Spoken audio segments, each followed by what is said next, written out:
Good morning. Welcome to the Minnehaha County Commission meeting for May 19th, 2026. I call our meeting to order and note for the record that we do have a quorum of commissioners present. Please silence your cell phone, avoid embarrassment during the meeting. And as a reminder, absentee voting is going on in the room next door, so please be mindful of the fact that there are state laws prohibiting the disruption of voters and election workers and prohibiting campaigning for or against any person or issue in or near polling places. Copies of the statute can be found around the building, including the bulletin board outside these chambers, and I ask you to please stand for the Pledge of Allegiance. I pledge allegiance to the flag of the United States of America and to the republic for which it stands, one nation under God, indivisible, with liberty and justice for all. All right, and I'll look for a motion to approve our agenda. So moved. Second. Motion is second. All those in favor say aye. Aye. Opposed, same sign. Motion carries. Moving on to our consent agenda. Is there anyone from the public that would like to comment on any item on the consent agenda? Consent agenda has our bills to be paid, personnel actions, abatements, etc., all available down in the auditor's office for public record. Commissioners, anybody want to pull anything from the consent or comment on the consent agenda? Move for approval. Second. Motion is second. Call the roll, please. Benega. Aye. Kipley. Aye. Weinberg. Aye. Heisey. Aye. Karski. Aye. Motion carries.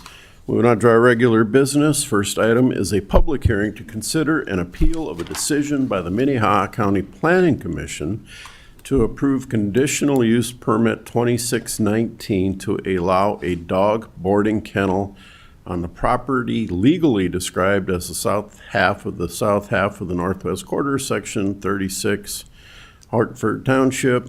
Good morning, Mason. Morning, Commissioners. Mason Steffen from the County Planning Office. So yes, this is an appeal of the Planning Commission's decision to approve the conditional use permit 2619 to allow a dog boarding kennel. This property is located approximately 1 mile southeast of Hartford, and the petitioner is requesting to build a new building on the property to operate a dog boarding kennel within that building. The petitioner did submit a site plan and narrative with the request. The site plan did include the potential of having 3 buildings on the site, but the staff recommended conditions only recommended approval of one of those buildings, and that was the condition that was approved by the Planning Commission at their meeting. And the Planning Commission did hear this item at the April 27th meeting, where there was several neighbors in opposition to the item, and the petitioner was in opposition to one of the conditions limiting the site to 15 dogs, and they requested to have additional dogs within the boarding kennel. After this discussion between the neighbors, Planning Commission, and the petitioner, the Planning Commission did amend the conditions that were recommended by staff. One of the conditions that limited the kennel to 15 dogs was increased to 24 dogs, and then the Commission also added a condition that trees be planted to the north and west of the building. 1 row of trees to the north and 2 rows to the west, and that was due to the fact that there was less room on the north of the building to the property line versus to the west to the property line. After the amended conditions, the Planning Commission did approve the conditional use permit with a vote of 3-1, so there was 1 vote in opposition. So with that, I'll just go through a couple of the site photos here. So this is looking at the end of the driveway. The property has a fairly long driveway, approximately a half mile into the site. So this is looking at the very west side, looking to the northwest to the neighboring farmland. And there is a farmstead just off the picture here. And then this is looking directly east up the petitioner's driveway. You can see the shelter belt of trees, and the house is just on the other side of those trees. So then this is a little bit further up the driveway looking to the south, so you can see there's no direct neighbors to the south. It's just farmland that is owned by the petitioner. And then this is looking, you can see the farmstead here directly to the east with their cows in the picture. They're a little hard to see, but the neighbor does have cattle. And then this is looking directly south along the township road to the nearest residential property, which is right here in the picture. And then this is at the further end of the driveway, about a quarter mile from the west property line, where the actual building will be located, looking back to the west to that farmstead that I showed in the other picture. And then this is the actual building location. So from that first picture, you could see the shelter belt in the distance. So the petitioner's house is on the other side of these trees, and they are proposing to have the building right here on the west side of these trees. And then the conditions that were approved by the Planning Commission would require 1 row of trees along this north side of the building, and then 2 rows of trees along the west side of the building here. So the commission, planning staff did receive 2 appeal letters, and one of the appeal letters didn't explain why they were appealing. They just said they were appealing the request. The other appeal letter did explain that they would like the petitioner to move the building to the other side of the shelter belt of trees, so to the east of their existing house, and that if that location isn't feasible, they would like an amendment of the tree condition to have a number of trees or a height of trees, so they would like that specified in the conditions. So with that, the Minnehaha County Commission may uphold, deny, or amend the Planning Commission's approval of conditional use permit 2619. And I am available for any questions. All right, thank you, Mason.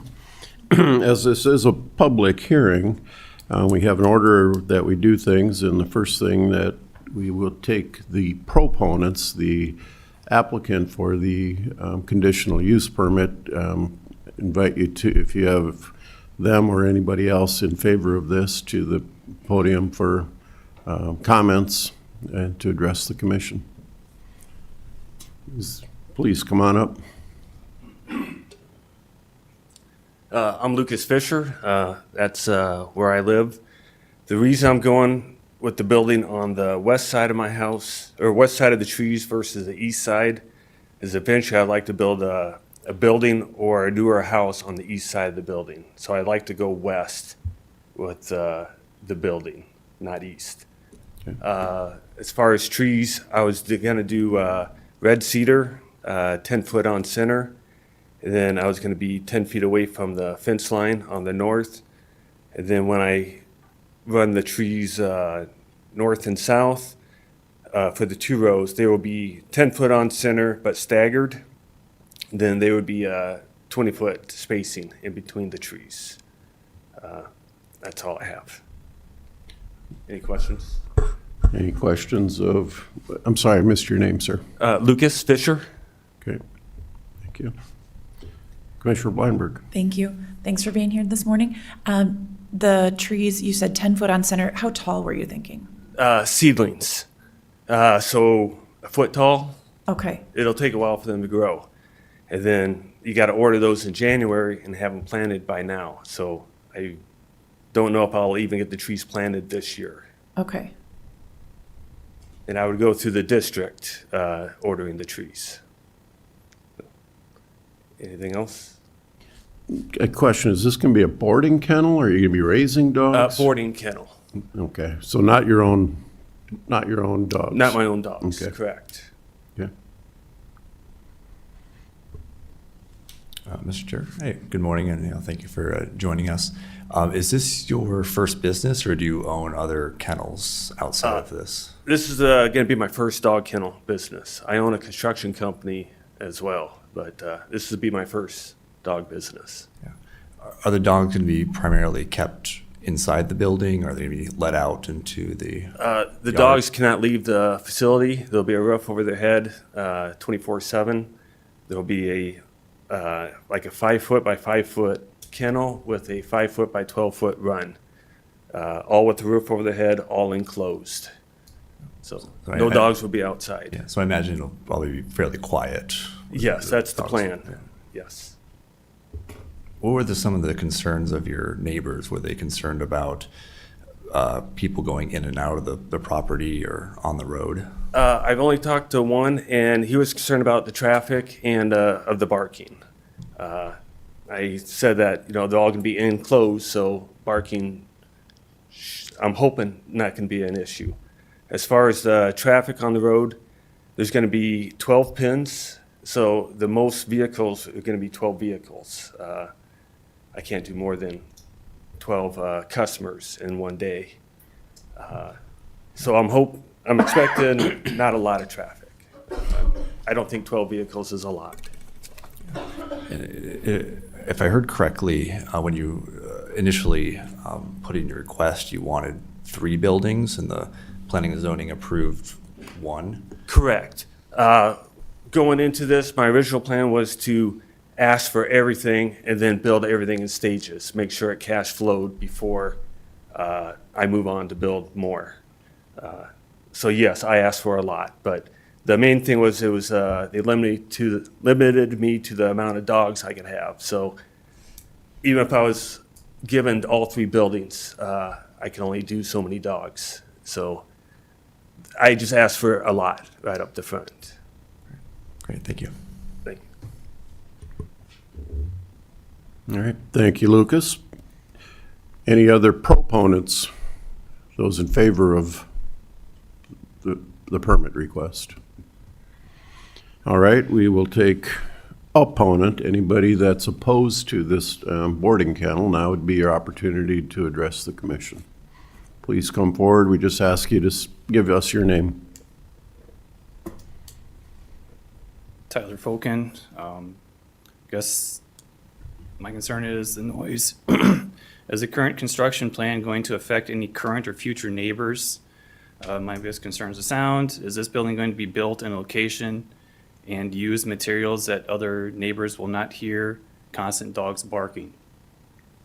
If this passes, as long as it is, and there is noise issues, what can be done once this is already in operation?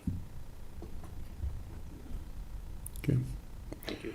Thank you. Any other opponents?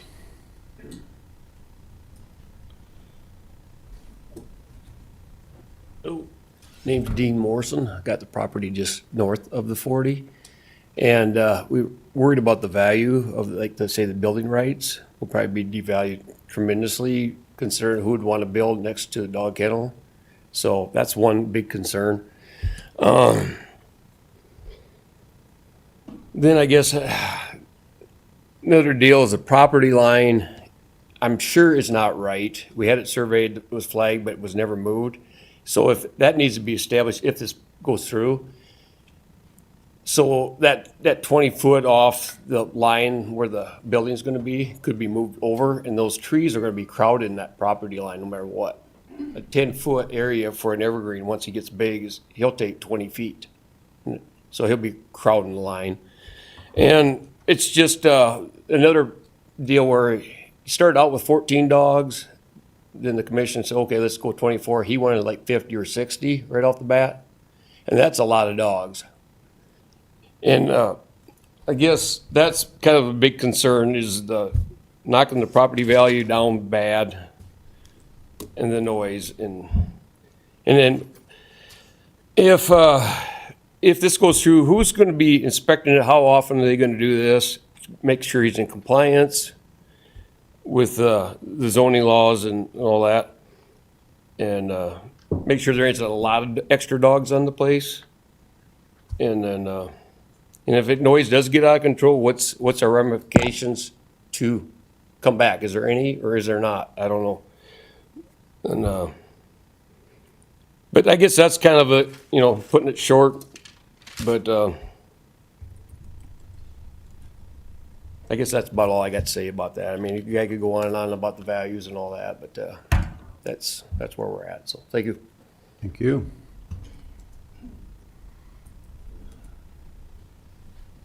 My name is Dale Stosend. I own ground to the south of the proposed site. Like Mr. Morrison, I'm concerned about my housing valuations. I actually have 6 housing eligibilities on the ground that I own. and they're all within a less than a quarter of a mile of where he's gonna build the kennel. And I guess on the stipulations that they gave, the number one on the list says, "The kennel shall remain as an accessory use to the property as a residential dwelling. If the property ceases to be residential property, then the kennel shall cease." Now, does that mean he has to live there in order to run this kennel? Or can he move to Arizona and rent the house and still run the kennel? That's one of my concerns. And then the condition 10 was about the trees, and it just says 1 row on the north and 2 rows on the west. There's no number of trees, no height or, the density. And I have a picture. Can I bring it up? Please. If you'd start it with Mr. Heisey down there, he can pass it down. I tell you what, why don't we put it on the overhead? I have no idea. Yep.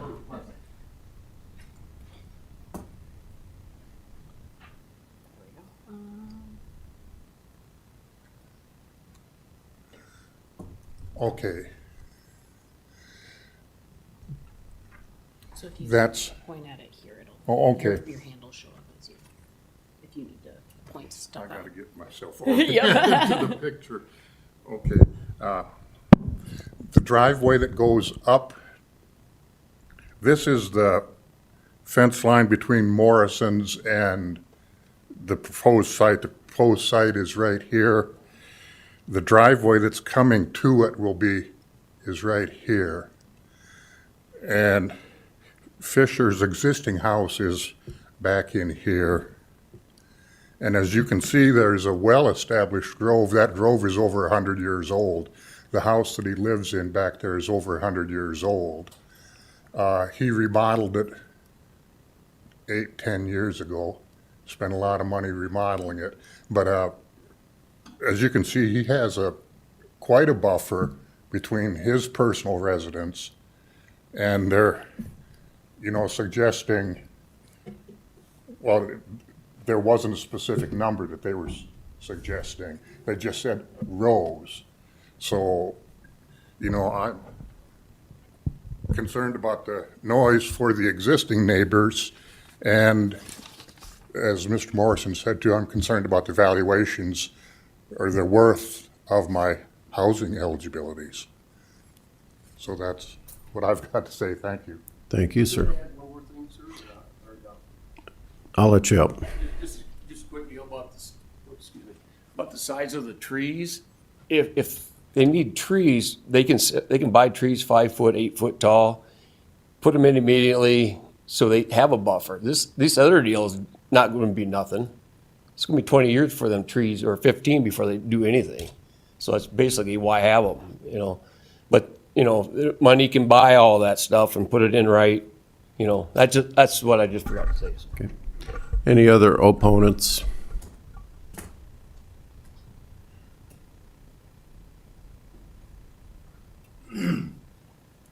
Bob Colby. I feel like deja vu all over again, SSDD, because it's amazing how times keep moving and the problems are the same. But the considerations that would have happened here 15, 20 or more years ago were noise. How do you deal with that? How do you deal with the road? Because you're going to have increased traffic than just people who live there. There's going to be is there any provision for the safety of the critters? In other words, if you're going to have someone else's dogs, are you providing safety for them from fire, whatever else? And the last is, what about the waste? How do you deal with that? I don't have a dog in this fight. You're supposed to smile. Anyhow, but these are things that, what I hear, that are, as I said, the same things all over again.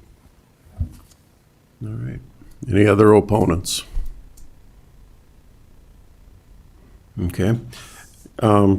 Lucas, this is your opportunity to answer some of the concerns that were addressed, if you would like to. A chance to rebut. Yes, thank you.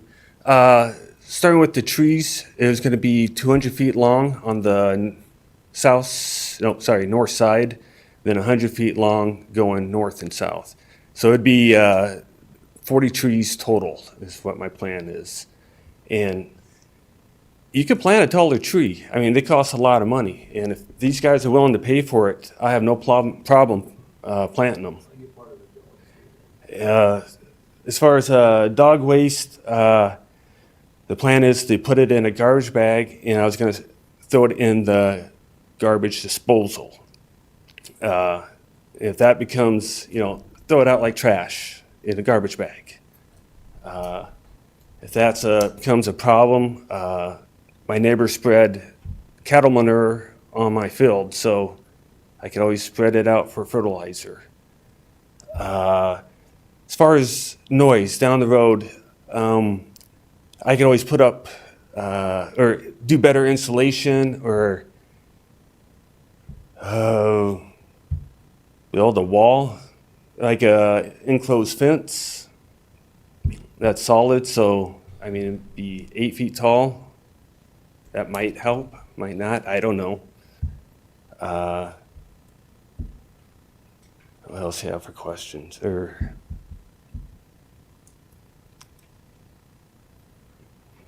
Any questions you want me to specifically answer? How many trees do we gotta buy? So 10 foot on center would be 40 trees. Okay, let's just go and a half then, right? Since I get half of your dog. Okay, I'm going to stop right here. Please address your comments to the commission. So, Sorry. Do you have any more questions? That's all I have. okay, thank you, Lucas. Commission, I'll turn it over to you now. If you have questions for the Planning and Zoning Office and/or the applicant, now is your opportunity to ask them.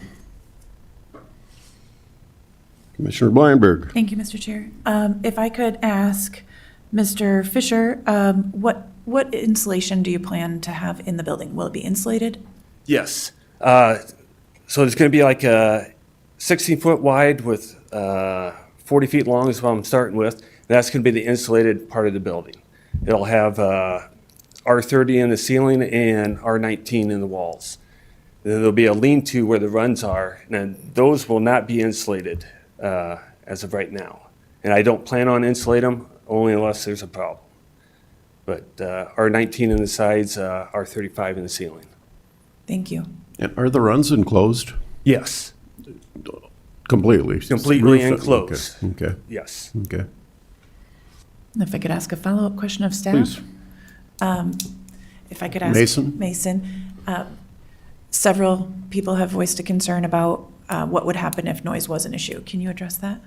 Sure. So the county does not have a noise ordinance, and there is currently not a condition that would address noise.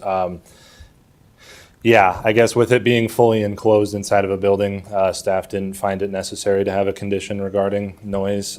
In other situations with kennels, when there's been outdoor runs, or we had a kennel last year that had an outdoor play area, we had that the dogs had to be inside over the overnight hours. That's typically how we handle noise, because there isn't a good way to enforce a decibel number. So if you say the noise can't be over a certain decibel, well, a lot of times, a lot of the noise happens outside of working hours for staff, so it's hard for staff to confirm that. So, yeah, I guess if you wanted to add a condition that said all dogs must remain indoors over the overnight hours, 9 p.m. to 7 a.m., we've done that in the past, but that's how we've handled noise in the past. But staff didn't find that necessary since everything's already enclosed and there isn't really an outdoor area for them.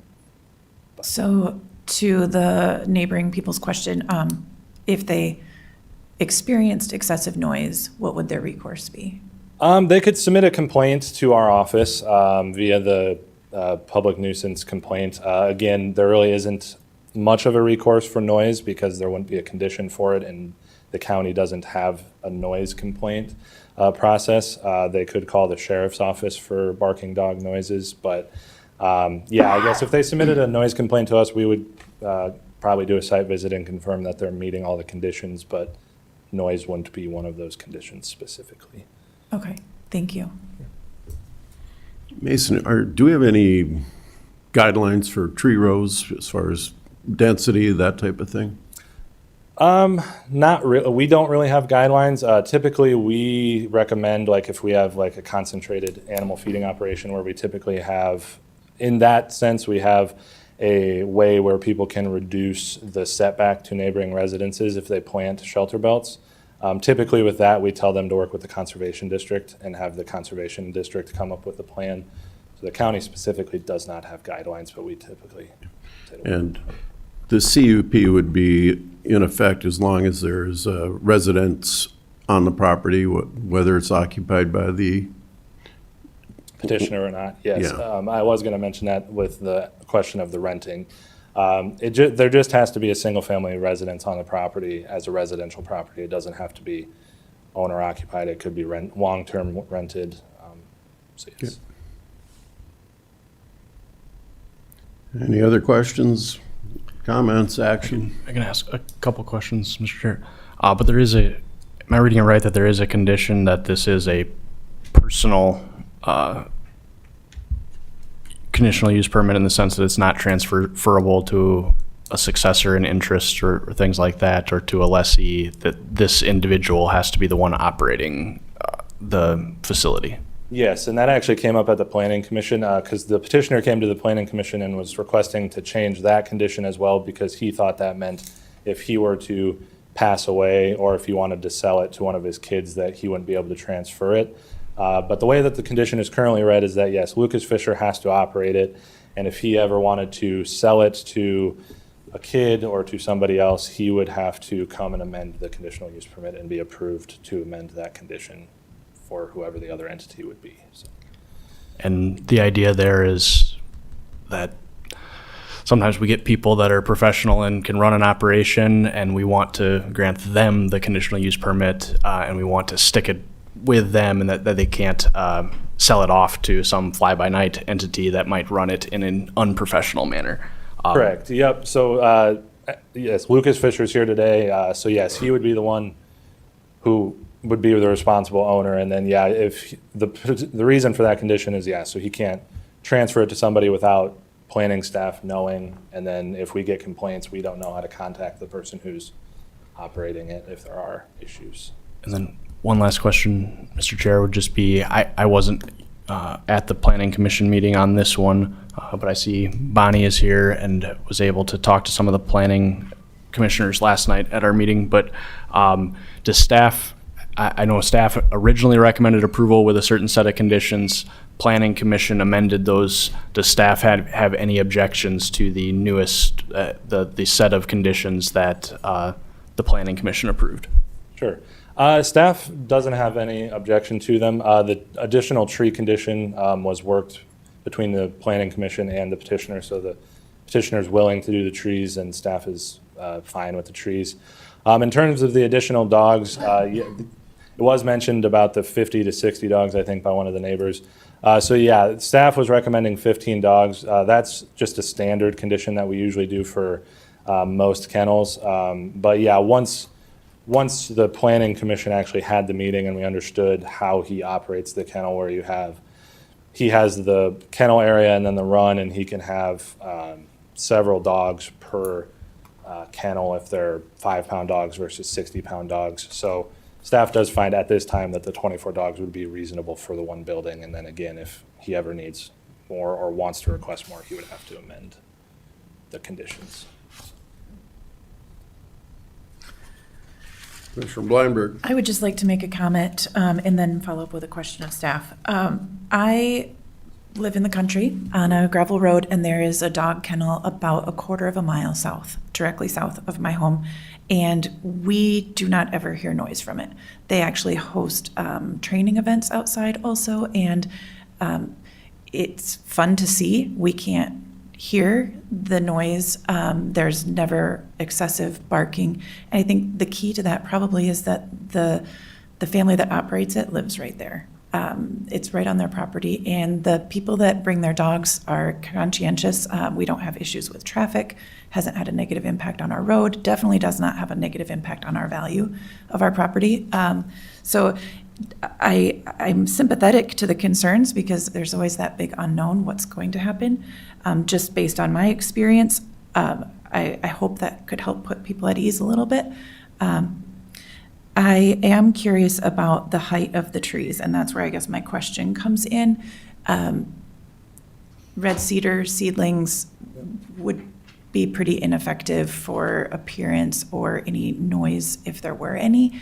And so I guess I would be curious what kind of condition amendment we could make to maybe establish, and trees are expensive. The Conservation District is a great resource to use to get those started. And a taller tree doesn't have to be the most expensive tree. How do we work on that for the neighbors? I guess the commission could amend the condition however they see fit if enough of you agree on it. So you could amend the condition to say 1 row of 8-foot tall trees, 1 row of 6-foot tall trees. You can amend that to have any height. I will just mention that, yeah, like I mentioned earlier, as staff, we typically recommend, even with the more intensive uses like concentrated animal feeding operation where you have up to 1,000 cattle on a property, they work with the Conservation District and plant Conservation District trees. And the little tiny seedlings like Fisher mentioned. So I get that there is the lag time, but yeah, I guess that's what we've recommended in the past is those Conservation District trees. In this case, with it only being 40, maybe you could do a taller tree, but yeah, I guess we typically don't recommend that. We typically have only recommended to work with the Conservation District with their trees, so. If I remember correctly, I think you can order a taller tree from the Conservation District. Sure. Yep, I think you can. I just know that yes, but typically they plant the seedlings because it's the cheaper option. Sure. In case they don't take or anything like that. But again, with those larger operations, they're more intensive, but they also require more trees. So in this case, for maybe a less intensive use and less trees, the commission could add a height requirement. We just haven't done that as staff, so. Thank you.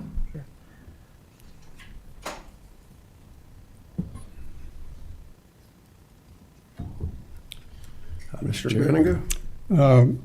The only thing I haven't heard or a question about it is, does the township have any feedback about, the concerns of more traffic on that road and what the whole issue of their cost to remodel or whatever? Sure. No, we have not heard from the township. I guess I will mention that, so about a half mile to the north of this is 261st Street. So if you go on Highway 38 and then turn at the Semcast concrete place, that's paved to 261st Street.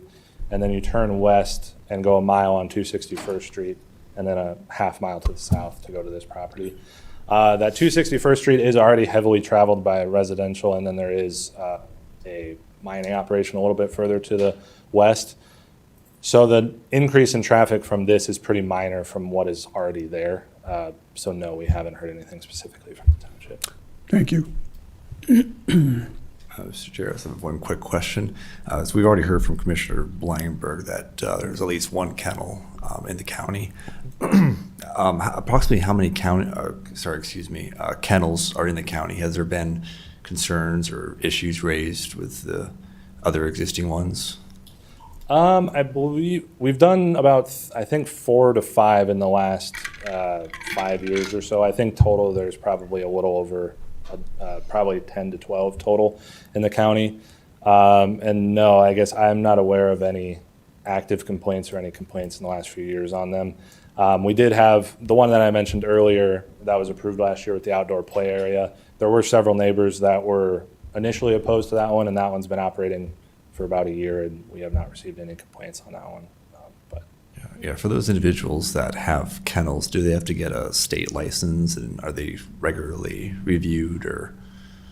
assessed on a regular basis for sanitation and cleanliness, things of that nature? I don't know that for sure, but I don't think they are. I don't believe they are. I don't have a definitive answer on that, unfortunately. Very good, thank you.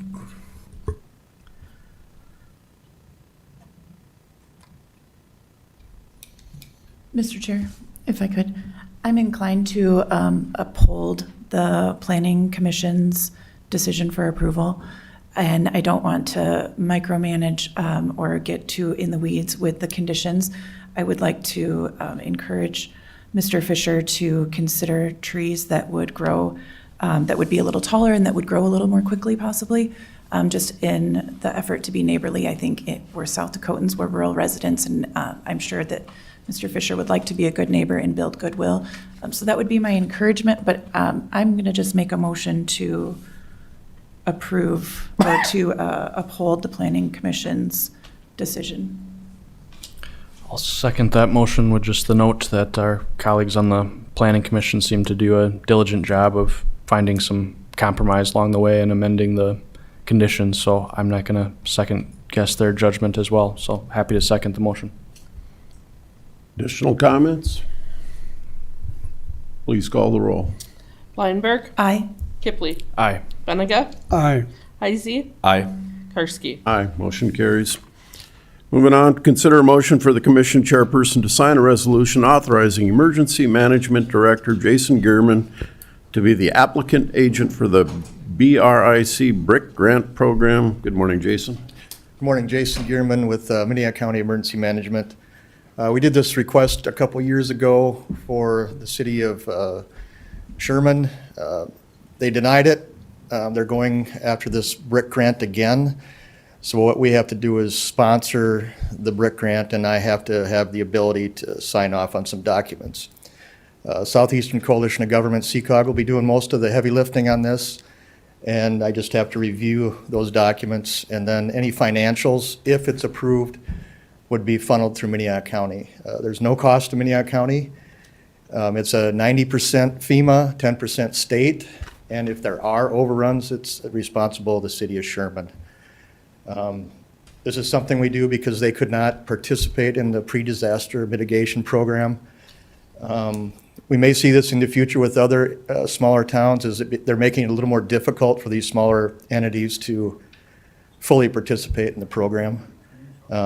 So I guess I'm here to request that we help out the city of Sherman with this H&H study. Any questions?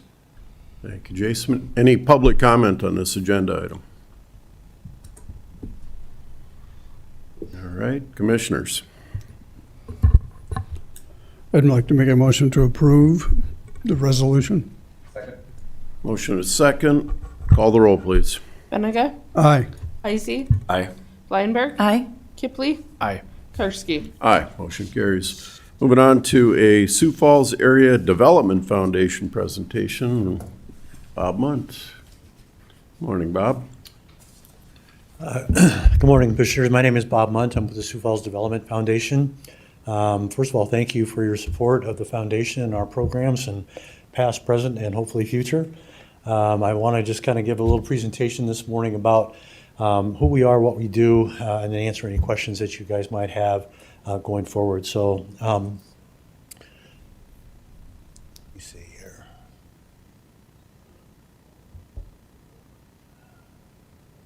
Are you doing that, or am I? Okay, just delayed a little bit. Okay. I did that. First of all, we're a 20-member board of directors. That includes 5 executive board members. Those are my bosses. We have 8 professional staff. Our funding is roughly $1.8 million, and we get that from Forward Sioux Falls, the City of Sioux Falls, Minnehaha County, and then our Land Sales Commission on our land sales. Our three-year priorities: existing business retention and expansion, new business attraction, land development, talent attraction, retention, and development, and most recently in the housing and redevelopment market. Our prospect files, we have 5, our biopharmaceuticals, tech, cyber, and entrepreneurial space, warehousing, logistics, advanced manufacturing.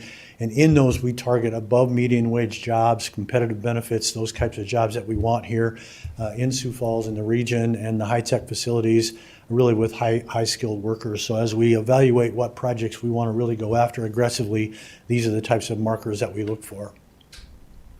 We actively support quality job growth, again, that $25 an hour and up types of jobs, new property tax growth, targeted industry growth, development of large industrial sites, i.e. industrial, the Foundation Park, redevelopment of large industrial commercial sites, and then external marketing for us as well. We actively also support talent attraction, retention, talent development, and then internal and external marketing. So the talent pipeline is kind of in our silo, and so we continue to push hard on getting more people here to work and live here in the region. So our development parks, we started back in 1968, 69, developing industrial parks. We are now on park number 10 with Foundation Park. You can kind of see where the other ones are and have been located. We recently purchased some additional land east of I-29. You can see a little bit there in the lower right-hand corner. North of Opportunity Drive, we now control everything up to essentially Renner Crooks Highway, so 130. And we have about 385 acres that we've acquired over the last 5 years. That adds to Foundation Park, our strategic industrial hub that we have up there. You can see some of the projects that have been cited in Foundation Park. We are some major economic development drivers in that area, include Amazon, C.J. Schwann's, FedEx Ground, Freight, Lineage Logistics, and several others that are up there. And again, just significant job growth in that region, contributing tax dollars to the county, to the school district, and to the city. This is kind of an aerial view of Foundation Park right now. We have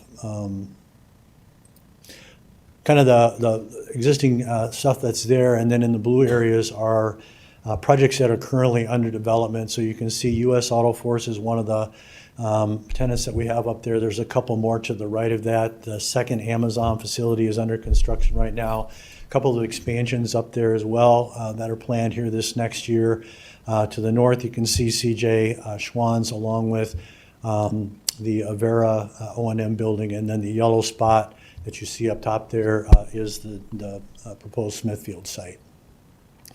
This is more of a northern, kind of southwesterly facing view of the Smithfield site. You can see the size of that, the additional road that's going to be put in there called Dairy Road. That'll be under construction this summer and fall, and then next summer it will be hard surfaced and will become kind of that north-south connector road between Memory Lane and Highway 130.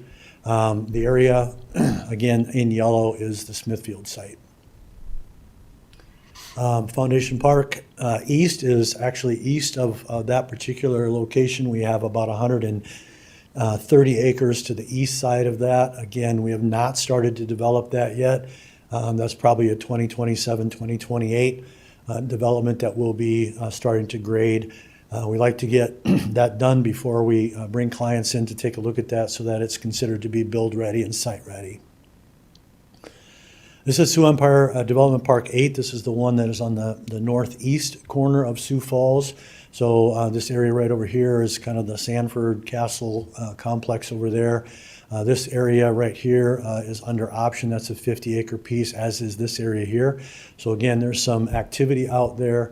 And we own one kind of square area down at the corner of Sycamore and Benson. We will probably divide that into 4 smaller lots, but we have yet to get a tenant for that, so we maintain the flexibility to sell that as 1 lot, 2 lots, or potentially 4 lots. Just a quick summary. Over the years since 2018, we've sold about a little over 900 acres. So far, Foundation Park, the remaining, we kind of see our different parks, what we have remaining. We have about 20 acres right now under option. So we've sold more than we have remaining right now. So we need to start taking a look at what does Foundation Park 2 look like, if it looks like anything at all. In 2017, this is kind of where the rubber hits the road. In 2017, the taxable value of the land that we own was about $28 million. And right now, we're somewhere north of $1.2 billion in the taxable entity or taxable property there, and roughly, roughly 8,300 jobs. So I think we're accomplishing some of the objectives that we set out to accomplish earlier on. We also do talent workforce development. I'll kind of run through that quickly, but excuse me. These are the talent towers that we have, and again, our objective here is to bring as much talent to the region as we can, utilizing programs with colleges, universities, and tech schools to get them connected to the jobs that we have available in this area. One of the big projects that we have, Intern Sioux Falls, is really starting to take shape. We have about 300 or more interns this summer that are interning here in Sioux Falls at different companies and locations. Our hope, of course, is once we get them to be here in Sioux Falls that we can keep them here in the region. We plug them into our Young Professionals Network to make sure that they have young people that they know here in Sioux Falls. So when they get the chance to move here and take the job, they know someone here. We also, really think this is good for our companies as well because they get to kind of test drive their potential labor force before they actually hire them. So it's kind of a nice project if you're a recipient of those interns. We also have talent development programs in the high schools. A program called Career Connections basically uses job shadowing and internships and apprenticeships to connect high school kids to some of the jobs that they could have in the future, whether they go to work right after they get out of high school, or if they go to a tech school or a four-year college, they can come back and basically understand, again, what those jobs entail and what their interests might be. We do a STEM camp every year at Augustana University for some of the junior high kids, and then we do some upskilling also with some of our existing employers to upskill some of those jobs that may be able to upskill into higher paying positions and more skilled positions. We do a number of education partnerships. You've heard about some of these. Win in Workforce. We were funders of the Health Sciences Clinical Simulation Center out at STC, advancing more healthcare professionals coming out of that particular facility. We're funders for the Center for Advanced Manufacturing and Technology at STC, SDSU Metro Center. A lot of these are in cooperation with Forward Sioux Falls, so you'll hear a lot from Brittany on that. USD Discovery District, we're organizing a social work apprenticeship program through Augustana University. We work very closely with the DSU cybersecurity campus that's being built kind of on the west side. And then USF, not to leave any of our educational institutions out, we use USF for our reach and literacy and our Bridges Transition program. So again, really trying to really tap into the expertise that we have in our educational institutions to continue to fill that pipeline. We've got 12 programs. These are just some numbers that we are responsible for. I have to report to Brittany to make sure I'm hitting my numbers for the Forward Sioux Falls piece, and so these are some numbers that we put together here, but you can see some of the things that we do throughout the year. And then just quickly, some marketing stuff that we do. We do a lot of marketing in Minnesota. It's one of our good areas to look for companies that are looking to make a change. We do some radio advertising, site selector trips. We do site selector forums, cybersecurity expo. I just got back from that. It was in Washington, D.C. Logistics forums, and again, really take a look at targeting those companies that we want here in Sioux Falls with those types of wages that we want in this area as well. So just an example of a couple of things that we do. Most of our talent recruiting is basically run through SiouxFalls.com, which is kind of our area where we list close to 80 plus employers that have positions open, and so they can go onto this site, click on those employers, and actually find the jobs that are available within those employers. Click on those and actually apply for those jobs right through that. On the one on the right is our intern program. So if you're a college student and you're looking for an internship in the region, you can go to that particular site, click on those, and actually apply for those internships. So doing everything we can to kind of connect that population with Sioux Falls and the opportunities that we have here. We do a lot of digital marketing as well with internships. This is actually about a 10 or 15-second video that we shoot out to all of our colleges and universities and tech schools, so it hits the students. They get to look at 15 or 20 seconds of what it's like to live and work in Sioux Falls. I can't run that right now because we don't have the capacity to do that, but trust me, it works. Another one like that, again, you can see we're highlighting young people. We're highlighting the folks that we want to come here after they graduate. This is kind of the statistics that go along with our digital advertising. Someone understands all this stuff. I don't, but I'm told it's pretty good. So I'll just leave it at that. So what are some challenges that we have? We continue to have challenges in the talent and workforce area, mostly now with skills match and skills training, right? So matching the people that are available to the skills that we need in those particular companies. So we're looking at some retraining opportunities through STC and others, how we might be able to make those work. And then just raw numbers, bringing people into the system to make sure that we have enough people to fill those jobs. Housing, you hear this over and over again, workforce housing, so we're trying to address some of that. Hopefully more to come on that in the fall. We're starting to push up against some land availability issues with contiguous land, infrastructure, those types of things. And so those will be things that we'll be addressing over the course of the next 2 to 3 years on how we might be able to solve that issue. And then just resource allocation. As this community and the communities around us continue to grow, the sewer and water capacity become issues. Do we want that big user anymore, or do we just want some smaller users that don't use the type of water or sewer that we might not have the capacity for? And the last thing that I would highlight here is just the outside ownership of some key companies. We're seeing transitions now, some of our key hometown companies that were started here getting acquired now by investment groups or by larger companies outside of Sioux Falls. And so that hometown loyalty, if you will, starts to kind of fade a little bit with some of those organizations. And so we're really pushing hard to try to get into those companies, let them know who we are, how we operate in this region, what it means to be a company in the Sioux Falls region, and trying to get them to buy into our culture here that we have here in the region, and making sure that they invest back into the community, be it through Forward Sioux Falls, United Way, any way that we can get them to continue to pay back, if you will, to the community that they are in. And so opportunities, though, we have great opportunities, of course, in the banking, finance, and insurance industry. Our critical mass here is good for that. Cyber technology, those types of things with Dakota State University. We have some great opportunities there. Of course, healthcare, biomedical with our two fantastic hospitals and healthcare systems here. Great opportunities there.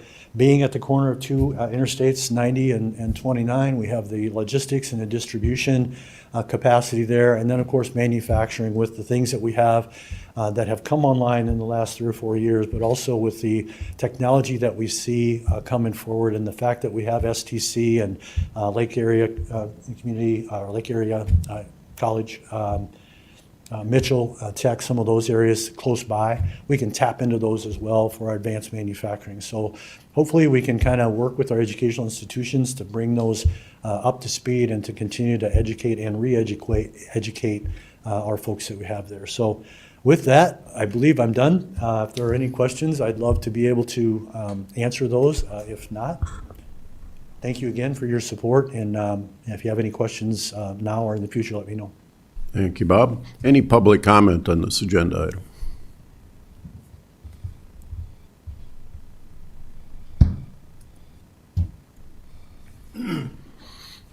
Bob Colby, A Broken Record.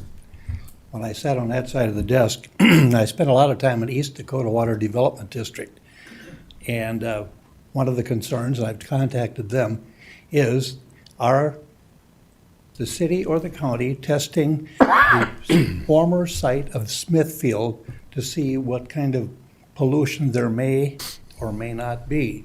Because that would have a direct effect on Brandon, because that's above the aquifer.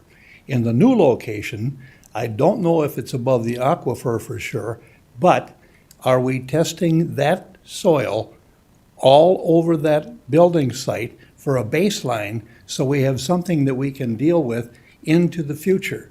Because part of the old pollution sites in Sioux Falls were everything from the rail yard, the PCBs at the falls, we have the tank farms, we had filling stations, we had Hayward, Costco sits in one of those sites, and we had the major spill east of Renner. In spite of the fact we have forward Sioux Falls, and I'm looking at backward Sioux Falls, I'm looking at things that have happened in the past, but those past things affect us into the future. So we have to be diligent, and as was said, we want people who deal with our culture. And our culture is we want to take care of ourselves. We don't just let you do as you see fit.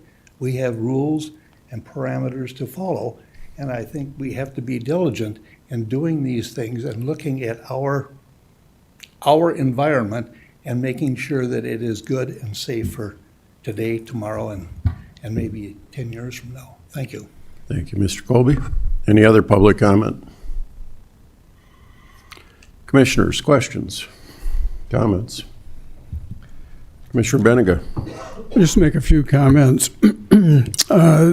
I'm always amazed at the people who had the vision 30 years ago or more to put these programs together, and where we're at right now is an amazing accomplishment. And I appreciate the fact that even if sometimes there's some conflict, this community has always raised above it and made something positive happen from that, which is admirable. In reference to Bob's comments, frankly, I've been involved in building projects professionally and personally, and every project that I've ever done has gone through mass soil testing. So there are checks and balances on where you can build and what you can build and how you can build. So I'm confident that whatever happens in the future, that practice will happen again. But to the Development Foundation and all the people who had the vision, and obviously the management and the staff, you guys have done an amazing job, and thanks for keeping Smithfield and Sioux Falls. Mr. Chair, just one commenting question for Bob would just be, I think the biggest takeaway stat in your slides was Foundation Park taxable value 2017, so roughly 8-9 years ago, 28 million, and now we're up to 1.2 billion. And sometimes we talk about that increment, that increase, and a hot topic is TIFs. And some, maybe not all, but some of these projects that have happened have involved TIFs. And can you maybe just give the 2-minute elevator pitch on what a TIF is, and from the county's perspective, when we're going into budget season, eventually those TIFs roll off and then they're on our tax rolls. So give just some context for going from 28 million to 1.2 billion and what that increment does. Yeah, a portion of that 1.2 billion is in a TIF. So the northern TIF that we have includes basically everything north of the railroad tracks, and that also includes the strip along Marion Road that uses the big Amazon facility as the base. So prior to Amazon locating there, we established the TIF, and when Amazon came in there, that those tax dollars are being captured then to help us finance the loans that we had to take out to put in all the infrastructure and everything north of the railroad tracks. And so the existing value that was there before that still is there and is part of your taxable entity. And then the increment between that and what it is today is captured, and then we get that on an annual basis to pay off our loans that we use to put in all of the infrastructure. That's basically how TIFs work. We did another one for Smithfield in that particular case. Smithfield pays their taxes, those taxes are captured, and then those are basically put back into the public infrastructure, which in this case is the wastewater treatment plant that they have built on site that will take full treatment of the waste that they have there at Smithfield, treat it on site, and then push the clean water then down to the river. And just a quick follow-up, again, the astonishing growth and value in this area. Are all the TIFs basically on pace to be paid off in their amount of time, if not sooner, based on this work? Yeah, so the new TIF for Smithfield has just started. Sure. So we just created the base value for that. But TIF 23, I think, is the number on TIF 23. We've been paying on that now for probably 5 or 6 years, I think. And so we are on pace to pay that off. You know, we have 20 years to do it. We think we're going to do it much quicker than that. So we'll be able to realize that revenue before that. I would also tell you that the southern half of Foundation Park is not in a TIF. So all of the buildings that are built in Foundation Park South are paying taxes into the system and are not under a TIF. And so the county, the city, the school district are getting all of those revenues that are being built in that area. So we have 3 new builds now under construction there in that piece. And we've got about 40 acres left in that portion south to fill. So as they fill up, all those taxes will be available. Yeah, so just a final comment to my colleagues as we go into this year's budget season, and we're doing long-range planning for building projects on this campus and whatnot. It might be good to put together a chart of when these TIFs expire and when they'll get fully on the tax rolls. I think that could be helpful to some of our 30-year vision for this master campus planning and when building projects to ideally try to avoid major borrowing and just broaden our base, our tax base, and be sustainable. So thanks for all your work, Bob. Bob? Appreciate the presentation.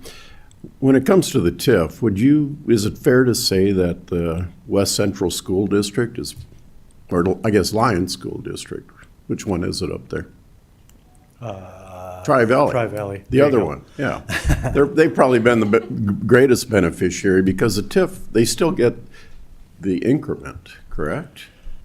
The school districts are made whole for their general fund levied by the state. So when we create a TIF, those revenues are replaced by the state through general funds from the state. So the school district, from a general fund perspective, gets the same amount of money that they would get otherwise. What they don't get is the capital improvements piece of that. Yep. So they do not get that. But again, I would say the north half of this is in a TIF. The south half is not. So they're getting all of those revenues now from those businesses and companies that are paying industrial rate taxes on their buildings.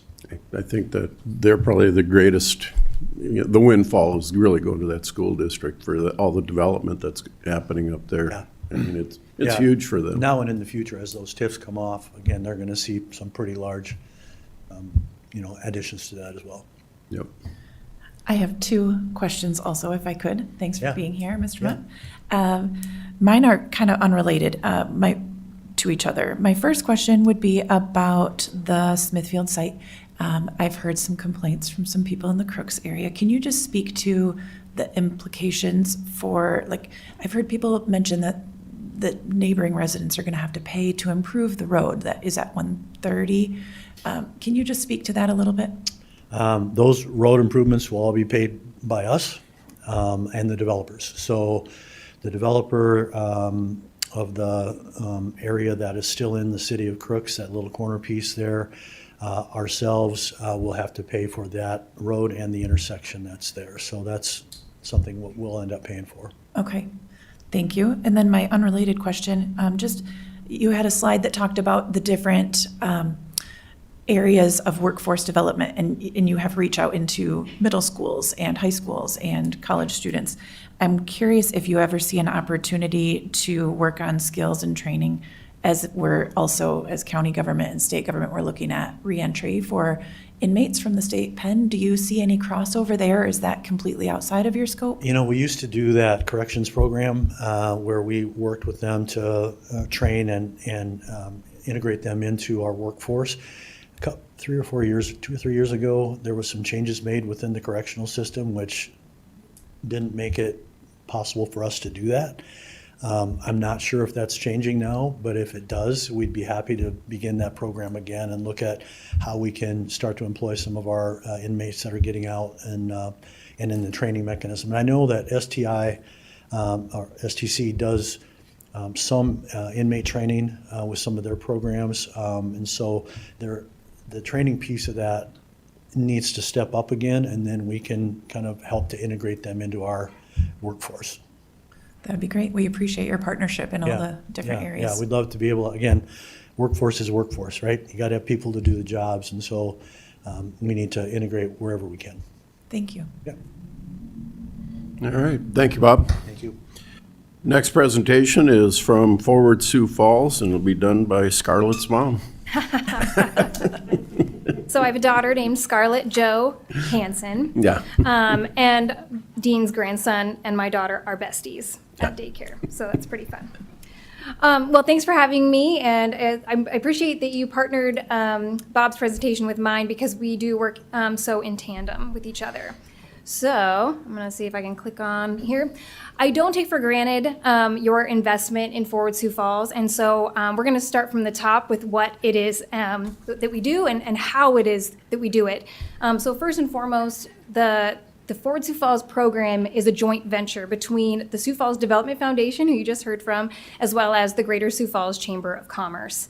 And so the leadership, of course, both of those entities have boards of their own, including executive committees. But Forward Sioux Falls has governance too, and we take very seriously the amount of money that the community, including the county and the city, has poured into our programs. And so with that, the governance structure is very strong. So the 5 executive committee members from the chamber, the 5 executive committee members from the Development Foundation Board, and then 5 at large make up the Forward Sioux Falls Joint Venture Management Committee. And it is those 15 people that truly manage the investments from the community as just that. They are tracking the ROI and making the hard decisions of what we're going to invest in and sometimes what we're not going to invest in order to move our community forward. So I just wanted to start there. And with that, I think we do have a really strong structure in that while those 2 entities really are my boss and oversee Forward Sioux Falls, they also execute a ton of the work in our plan. And so with that, when my boss here jokes about reporting back to me, he really does. Because I report back to our investors, including the Minnehaha County. A little bit of history. We just completed our 9th campaign, but this all started back in 1987. That was when our first campaign started.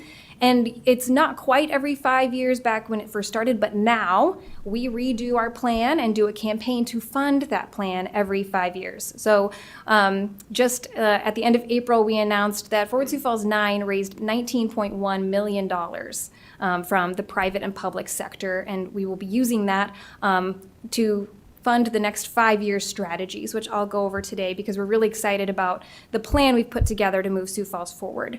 But just in case you're not a math whiz, that means that since 1987, the community has poured in almost $89 million into economic development, talent workforce, innovation, entrepreneurship, everything that has made this community move forward. I think that's incredible.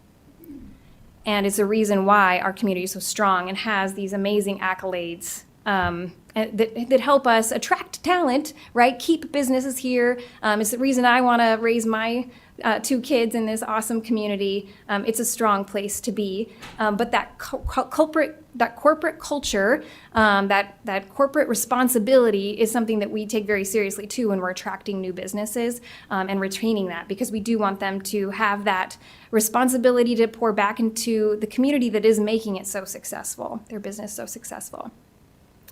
But before we jump into our next 5-year strategies, I want to tell you how we ended the last 5-year plan. And so Forward Sioux Falls 8 just completed its plan of work, scope of work in March of this year. On the left, you'll see the campaign goals lined up and then our 5-year total of what was accomplished. And so our goal is 4,500 new direct jobs and 5,450 were created. And direct jobs and indirect jobs are different, so I'll talk about those later a little bit more, but direct jobs are those that we helped make happen. They are directly from the work of Forward Sioux Falls and the Sioux Falls Development Foundation. You are aware of our growth of new residents. We don't take credit for everybody moving here, but it is a good marker of the steady growth, and when you're creating new jobs, those new opportunities are a big reason people will come here. New capital investments are incredible at $1.65 billion out of our $500 million goal. And then, of course, I know you guys get jazzed. Our goal is $250 million in new property tax revenue. We reached $610 million over the last 5 years. That was the total. So we're well on track. We've done this a long time, and we're going to keep doing just that. So Forward Sioux Falls 9 just began April 1st. We're going to focus our work a lot on the same pillars that we've done before: economic development, talent and workforce, innovation and entrepreneurship, and advocacy and community enhancement. You've heard a lot from Bob just now, so I won't reiterate, but the strategies under economic development are always going to be, we need to retain what we have. The focused industry outreach is that attraction piece and being really intentional about who we're attracting, who we're spending our time on attracting, that corporate culture of responsibility as well as those high-paying jobs. The industrial park development it's the product that we have. We need to have that product available for those businesses to come here. The Falls Area Development Corporation does focus on redevelopment projects, and South Dakota Trade is one of those areas that is new to South Dakota. Didn't have a trade specific office before, and we're excited to be under that umbrella and try to help them do what they've done because they've had incredible outcomes over the last 4 years they've been operational, and we're excited to see what more they can leverage for the South Dakota, but specifically the Sioux Falls region. And there's a few more, we can't stop bragging about how awesome our city is. So there's, of course, accolades on every page because we've got a lot to be proud of here in Sioux Falls. He talked a lot about talent and workforce as well. So there's several strategies. You'll see about 14 different talent and workforce strategies on that. And the Sioux Falls Development Foundation does execute most of that work. I think it works really well because you'll see Southeast Technical College Healthcare and advanced manufacturing. Well, the advanced manufacturing goes directly back to the fact that we're attracting advanced manufacturing jobs. Like we're trying to get those companies to have here. Well, their biggest question is, where's your talent? Like, how are we going to fill these jobs? You have such a low unemployment rate. And so we very much work in tandem that our talent workforce strategies are going to support that work and vice versa. And so the plan is very holistic in looking at everything. Innovation and entrepreneurship is our third pillar. Entrepreneurship is very important for a healthy community and a healthy town, and so Startup Sioux Falls executes a lot of that. You have to have new businesses that are homegrown as part of your economic development plan, and so Startup Sioux Falls executes that work. On the innovation side, this is truly when we get to innovate our plan and try new things. And so those second two are very innovative and new. Forward Sioux Falls is working on a workforce housing shared equity program to address workforce housing and affordability for that exact population. And so we've been working with the task force for a couple months now and are coming close to getting that program started in the sense that we're going to getting all buttoned up and go out there and try to make this happen. And so there's more to come on that, but it's incredibly innovative. We've learned from other communities on that and are going to do it here in our own way, just like Sioux Falls does. And then project management, of course, as the program director for Forward Sioux Falls, I do manage this project, the Forward Sioux Falls project. But there's also several capital-intensive, transformational projects in the public-private sector. That's how we do things here, right? That partnership that haven't been led by the private sector. And so then, with term limits and things, they'll lose momentum. And so by sitting more at the head of the table when it comes to some of these big projects, we'll be able to carry forth those projects without kind of losing our momentum during those shifts. And so I'm really excited about a couple of projects we've got going on with that. Advocacy and community enhancement is our final pillar. The Greater Sioux Falls Chamber of Commerce is a great partner in doing the advocacy work at not just the local, not just the state, but also the federal level in order to make sure we have pro-business policies, we have infrastructure that's being supported here, and even addressing workforce issues, as well as any other matters that come up. So they've got lobbyists that are out in Pierre, and Forward Sioux Falls really puts that on steroids by having an extra lobbyist out in Pierre during session. We're able to have our delegation from the federal level fly here, we'll fly there to see them when things are needing to be addressed. And so those relationships are really strong, and that's an important part of what makes South Dakota such a good place to do business, and Sioux Falls such a strong place and an easy place to attract businesses to, is our pro-business policy. So we want to make sure that we keep it that way. The Young Professionals Network is that community piece of making sure that these young professionals are finding roots here and staying here. They have 900 young professionals in the network, in the Greater Sioux Falls Chamber of Commerce network. I think that's incredible because that's bigger than a lot of chamber of commerces as a whole around the country. And so to have that really strong arm in making sure they want to stay here is a big piece of what we want. And we're starting young in teaching them that corporate culture that we've talked so much about. And then air service. We can't deny that a strong airport is strong for our region. And our investors have said this is important, and we agree. It's an economic driver for our community. And so we support their work as well. But the reason that you and so many other people support it is not just because you think, yeah, those are good strategies. We measure each one of those strategies, and we can project the economic outcome that comes from them. And so all of those strategies that I just listed lead up into these big outcomes on the left. And so these are the ones we're tracking on our front page, but then there's also tracking throughout the plan. But by 2031, we'll have 802,000 acres hopefully acquired for Foundation Park 2. Those 5,000 new direct jobs, that's our goal to create. Those are at above that median wage we've talked about. Those 5,000 direct jobs, though, create indirect jobs. Things that, Hy-Vee needs to hire more cashiers, there's more banks, the construction industry is booming and they're hiring more. Those are indirect jobs.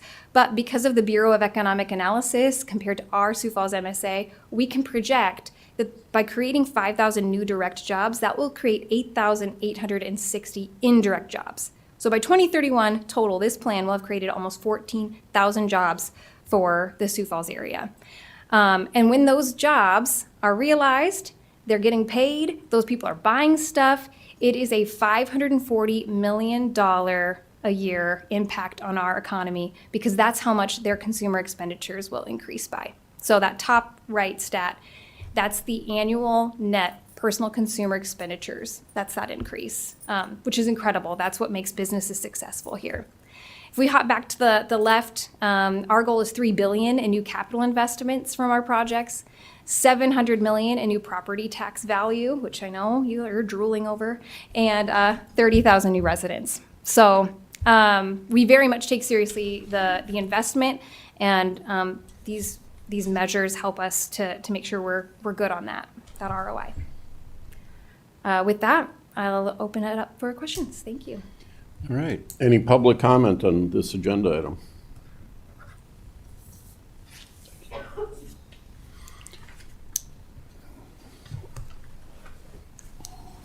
I feel like I'm back in the saddle again. Bob Colby here.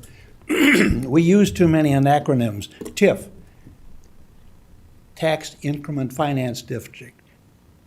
How many people here can actually explain it? At least once a year, it should be explained for those people who might be watching so they understand what a TIF really is, because we use the words like PD and SO or EDWD, East Dakota or East Dakota Water Development District. If we don't explain it, the people who are not familiar with it, who are coming on, don't have an idea. On that side of the desk, hopefully you understand it. And when I talk about we have to look at the past. If it wouldn't be for the Second World War airport out here, we wouldn't have what we have now. And it's the past that helps to determine part of the future. Now, EROS, Earth Resources Observation Satellite. Somebody was forward looking to see that we needed it or that would be worth it. And that you recently probably watched the Chernobyl meltdown. That EROS was the first place to notice that something had happened there in the Western world because the Russians weren't talking about it. I-29, that's important. Why do we have it? Because they were lobbying for an interstate to go north, and a guy by the name of Karl Muntz supposedly said, I ain't giving no damn highway for Hubert Humphrey. We're going to go up 77 rather than 75. Can you imagine what would have happened if Highway 75 would have been 29? Going through Laverne and on the western edge of Minnesota as opposed to over in South Dakota. All of these things are important. Sioux City, Iowa is an example of where a chamber wasn't working. and I remember I've grown in this area for a long time, the city was handled by a small cadre of people who were against wages for the employees, even though they had packing plants and they had a lot of, well, they had I-29 going through. But they didn't develop by like we did. We had people who were actually interested in the future as well as understanding our past. So, TIF, let's know what it is. Thank you, Mr. Colby. Any additional public comments? Commissioners, comments, questions? My only comment would be, as a business owner that invests in Forward Sioux Falls, I appreciate the work you do and everything you do. You know, so many times there's misguided comments that government's funding a lot of these things, but it's over 300 businesses and people that are putting nearly $20 million into Forward Sioux Falls. So thank you for what you do. All right, moving on. Helpline Center presentation, Amy Carter. Morning, Amy. Good morning, Amy Carter with the Helpline Center. I am here just to give you a bit of an overview of our services and share some numbers with you for our 2025. So as you know, the mission of the Helpline Center is to make lives better by giving support, offering hope, and creating connections all day, every day. We do that through a variety of different programs and services. So briefly, I'll touch on each of these. Our 988 and 211 programs, I'll go into a little bit more detail, but just to touch on the other core services at the Helpline Center, we are a connecting point for volunteers and organizations that need volunteers, and we know that volunteers make the community better. That makes our community stronger. So being a connecting point for that is a really important and part of our history at the Helpline Center. We've been doing that really since the beginning. So that is all available online through a volunteer database, or we can provide individual connections for people as well. A lot of our work at the Helpline Center is involved with the suicide prevention as well as support for those individuals who have lost someone to suicide. So first touching on the training programs, we know that suicide prevention is something that anyone can get involved in. You don't have to be a professional, you don't have to have training specifically in that area. It's something that all of us can be involved in. And so we want to empower individuals who have any interaction with others, whether that's as a teacher or as a friend or as a clergy, whatever it might be. We can provide training on mental health crisis and understanding that mental health the mental health circumstances and helping to reduce suicide risk. So we do that through a variety of different training programs that are available, anywhere from an hour-long training to a 2-day more intensive training, whatever makes sense for an organization or an individual. And then on the other side of that is our postvention, so supporting individuals who have lost someone to suicide. We know that each year over 48,000 individuals die by suicide in the United States. So each of those individuals leaves at least 6 to 8 people directly impacted by that death. So those are individuals who are struggling with grief in general, but obviously a very significant type of grief is that suicide loss. So through classes and support groups and again, individual support, we're able to support suicide survivors. And then last, our little catchment area is all of our support programs. So that ranges from everything from our community information exchange to connecting individuals through our Helpline Center network of care, which supports different organizations so that there's more of a seamless process for those seeking services, as well as our child care helpline, connecting families in the area with childcare resources. We know childcare could be a very stressful situation for individuals, and so being a support for families as they're looking for childcare and supporting daycare providers as well. Those are just a few of our additional support programs. So I'll jump right into our 988 and our 211 programs. So 988, if you're not familiar with 988, it's a 3-digit number that began about 4 years ago in July of 2022 to serve as a 3-digit, easy to remember, easy to access number across the country. Prior to July of 2022, there was a 1-800 suicide and crisis phone number. And Thankfully, they recognize that having three-digit number is much easier for people who are in crisis or experiencing a mental health concern. So that's why 988 began. In South Dakota, it's a partnership between the Helpline Center and the Department of Social Services Division of Behavioral Health. So we partner with them. They provided a lot of the development and then as well as the funding. And then at the Helpline Center, we operate the program. So our 988 here in South Dakota is answered by mental health counselors who have their master's in advanced degrees or in behavioral health. And so in addition to the calls and texts and chats that come into our 988, we also offer follow-ups to people, so connecting with them after they have reached out to us. A little bit about our three numbers that I wanted to just touch on. So this graphic is really something that we utilize a lot as an educational piece. It shows you there's three-digit numbers that are often known by people: 211, 988, and 911. So of course 211 and 988 are operated by the Helpline Center, and then everyone is familiar with 911, of course. But what you can see here is that whole person care. What we want people to know is that no matter what number you reach, you will be connected with somebody who can help you and connect you with whomever might be able to serve you best. So when someone reaches out to 211, oftentimes it's for more of those community or government services. I can't pay my rent this month, I just lost my job, is there somebody that can help me? Or we have a tree down in our street, what government place can I help to have that tree removed? Or I don't have any transportation to get to my work or to school, are there resources out there? So a lot of different reasons why somebody reaches out to 211 primarily, and the hope is that it's not more of that crisis situation, it's really more information and referral.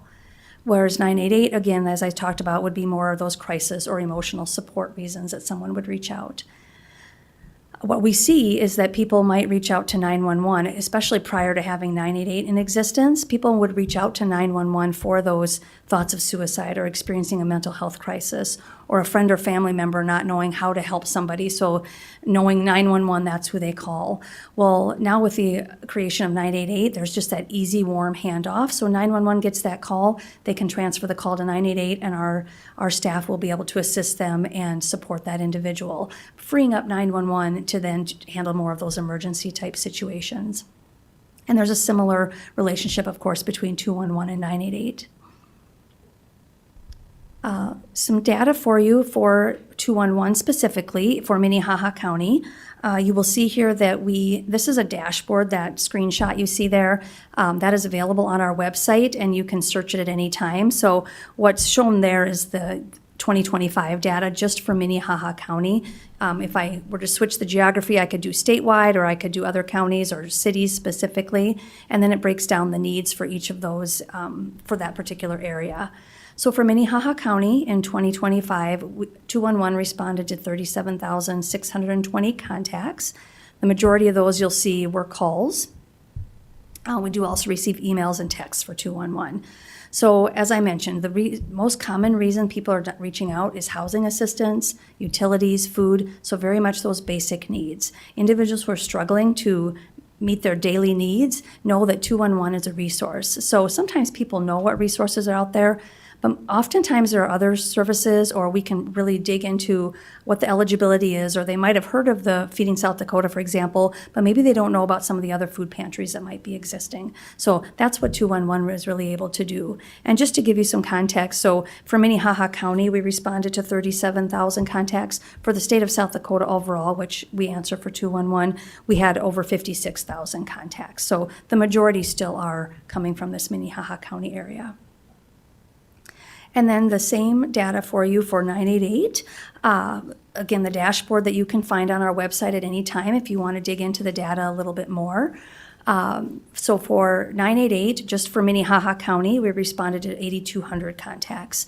And you'll see there that 6,500 were calls. And then we also take texts and chats for 988. And we have seen an increase in our texts and chats over when this first began about 4 years ago.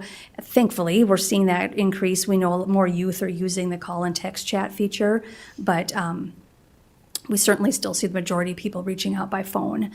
The other thing I would mention here is the calls that were transferred from 911. So I talked a little bit about how sometimes people reach out to 911 when it's really more of a mental health crisis that we can help with at 988. So just for Minnehaha County alone, we had 262 calls that 911 was able to transfer to us, so they did not have to handle those. And then the other point I want to make is that you'll see over 97% of the contacts that we get at 988 are de-escalated and stabilized, reducing the need to dispatch law enforcement. So again, we're saving the time and the efforts of 911 to be responding to the more of those emergency situations, while our staff can de-escalate and stabilize individuals. And that's really part of the intent of 988, is to create that community where individuals, we don't want people thinking, oh, if I call 988, they're going to call 911. That's not what we want people thinking. Certainly, it does have to happen in some situations when there's more of that emergency need and safety issue for somebody, but the majority can be de-escalated. And you'll see there that the main presenting concerns often include anxiety, suicide, or family issues. So again, people aren't always in a high crisis when they're calling. They're going through some sort of mental health situation or substance use and are reaching out for somebody to talk to. So that's a quick overview of the helpline services and some of our information that some of our data for the past year. Again, we have been serving the Minnehaha County area for the past over 50 years, and we're just very grateful for the continued partnership, and I'd be happy to answer any questions. Thank you, Amy. Any public comment on our agenda item? All right, commissioners, questions, comments for Amy? Mr. Chair, I'll just throw a quick thank you to Amy, especially in my other day job, our collaboration with the community health assessment, looking at adolescent mental health. I know our last meeting, we talked about some recent news reports of some studies actually showing that positive correlation, that increased 988 use is leading to decreased suicides, especially in youth and young adults. So we know that if we can continue to promote this, that it is having a positive impact. So that's good data coming back and ideally kind of ratifying what you're seeing on the front lines every day. So just thank you for all the good work and the collaboration into the community with others. Absolutely. Thank you. Thank you, Amy. Very much appreciated. All right, Public Defender Annual Presentation. Tracy.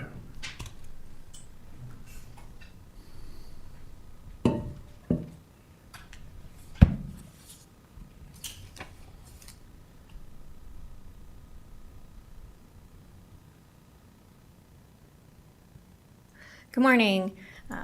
Tracy Smith, Minnehaha County Public Defender's Office. Appreciate the opportunity to be here.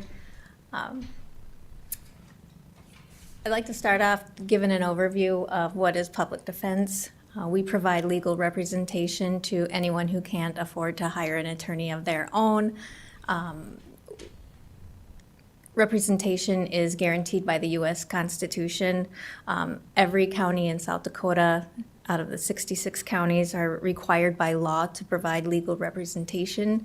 There are 3 different ways that can be provided. There are 4 counties that have opted to have public defender's offices: Lawrence County, Pennington County, and Brown County. Other counties can do that by contract with a private law office, or they provide it by appointing private counsel. Our office opened in 1981, and basically the U.S. Supreme Court decided Gideon versus Wainwright in 1963, which is the landmark decision that said anyone who is detained by law enforcement has a right to court-appointed counsel. The benefits of counties choosing to have the public defender model is we can have quality controls, we can have county policies, we're able to provide in-house training, we're allowed to have county oversight and supervision, and we're able to have better metrics and accountability. We have a budget that we have to stay within. We also have the benefit of a public defender advisory board. Right now, our advisory board is overseen by 2 county commissioners, 2 attorneys that are selected by the presiding judge of the Second Circuit, which is Judge Howman, and then we have 1 lay member representative that is appointed by the county commission. The role of the advisory board is to advise the public defender with regard to equipment, address community concerns, make general recommendations to the county commission with regard to our budget. They also appoint the public defender and assist in creating policies and procedures with regard to carrying out the duties of our office. The procedure for requesting counsel in the Minnehaha County Public Defender's Office is everybody has to submit an application for court-appointed counsel, and the judge who is presiding over that particular case has to review the application and determine that the individual meets the financial qualifications. The billable rate for court-appointed counsel is set by state law. Right now, everyone who fills out an application is billed at $122 an hour. So public defenders are not free. The law provides that if somebody is not able to pay, the county is allowed to place a lien on that person's property to collect the costs. The county manages indigent defense in Minnehaha County through 3 different ways. We have the Public Defender's Office. We also have the Office of the Public Advocate. And then when neither of our offices are able to handle a matter, then the judge will appoint private counsel. Our office actually handled 70% of the indigent defense matters in Minnehaha County in 2025. The Office of the Public Defender represented 20%, and then private counsel represented approximately 10%. Our office accounted for $5,900,000 of the expenditures for private court-appointed counsel in Minnehaha County. UJS was $2,450,000, and public advocate was approximately $1,645,000. All of this information is more thoroughly contained in our annual report. The public defender is initially appointed when our office can't handle a case, either because we represent a co-defendant or a witness or a victim. Then the Office of the Public Advocate will then handle a matter. If the Office of the Public Advocate can't handle a matter, say there's multiple people in a car, say they have, the one client is blaming another person, if they can't handle a case, then the matter will go to private counsel. Julie and I do the best that we can to try to keep matters within both of our offices before the court will appoint private counsel. Within our office, we have we have paralegals, we have 7 paralegals, we have 3 investigators, and then we have felony division, which includes violent division, non-violent division. Within our violent division, we have a special defender unit, which handles our sex offenses. Then we have a civil division, which handles our juveniles, abuse and neglect, and problem-solving courts. Within our civil division, we have 4 attorneys. Within our nonviolent division, we have 7. And then we also have 7 legal administrative assistants, which on the chart I put legal office assistants. We also have 4 supervising attorneys supervising each of those divisions. I wanted to include a crude outline of how the arrest process works. The arrest is when everybody comes into the jail. Then at the initial appearance is where our office will have a paralegal or a legal office assistant and an attorney appear to address bond for all the individuals. That's where our office is appointed when they fill out the application.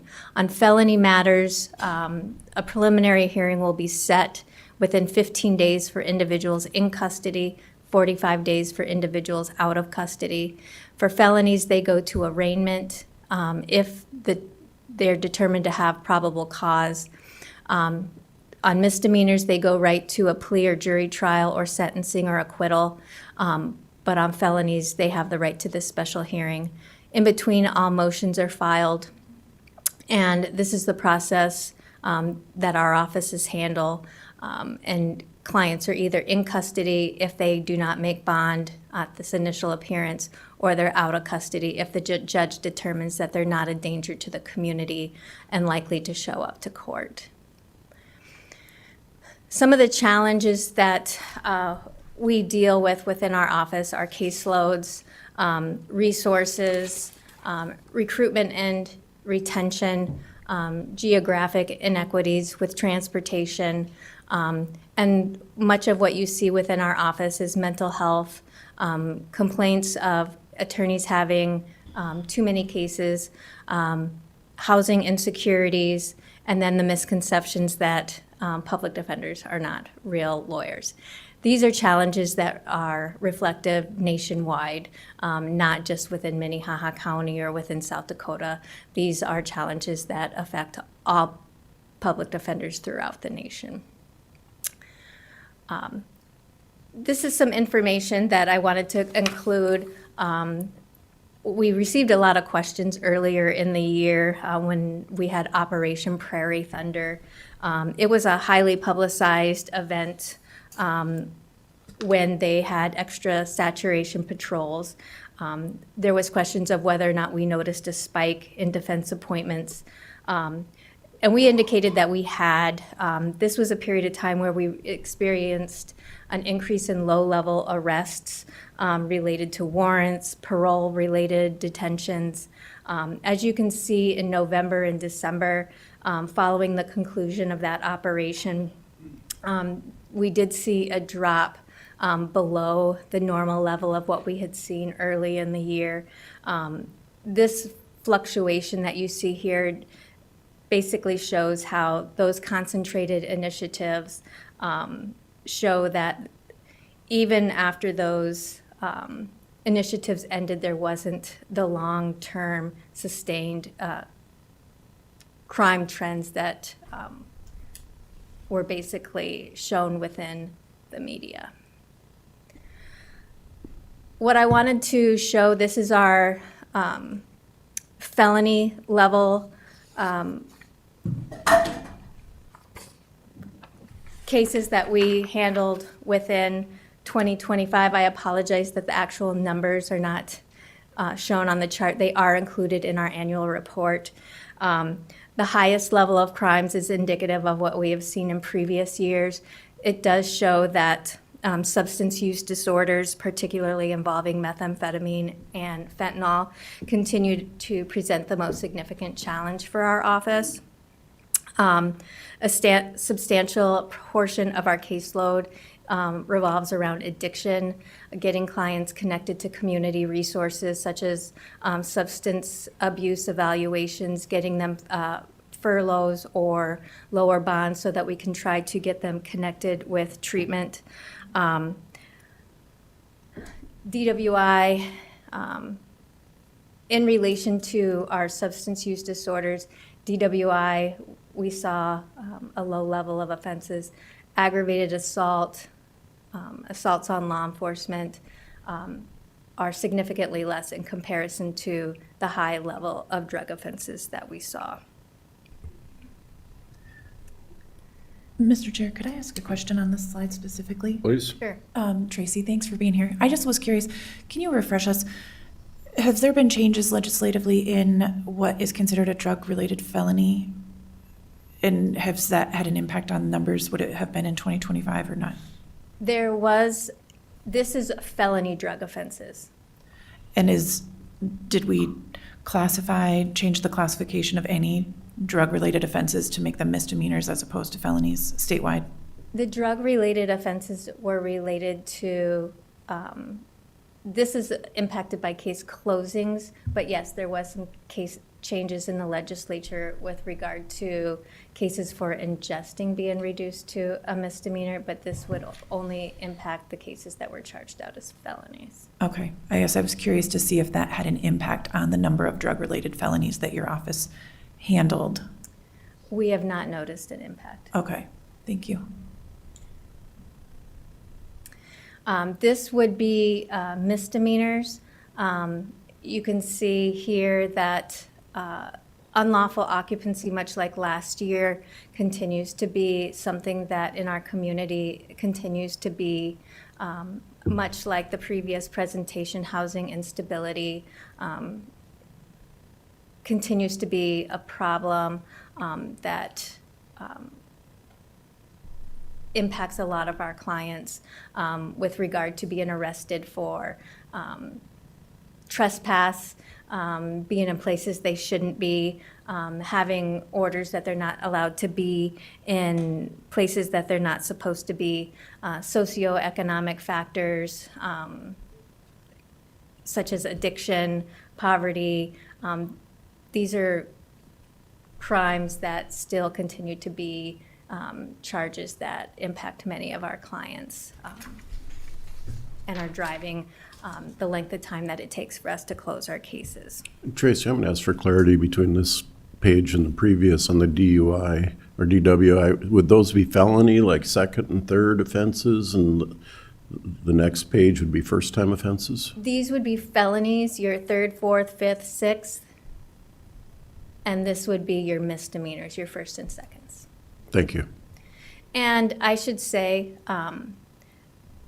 the difference between our office is our office goes by case closings, not by case openings. We account a case by the amount of time that is put in a case because it's based on the work that is done on a case, not by openings. So if we open a file and there's no time put in or no bill because we had to withdraw because of a conflict. So this is based on the case it's closed. So like you indicated with the legislative impact of certain cases, they might not necessarily be reflected if the case is still opened. If it was opened in 2025, but we weren't able to close it because there was an extensive amount of work that needs to be done on it, those might not necessarily be reflected because it takes longer to work the case. Good.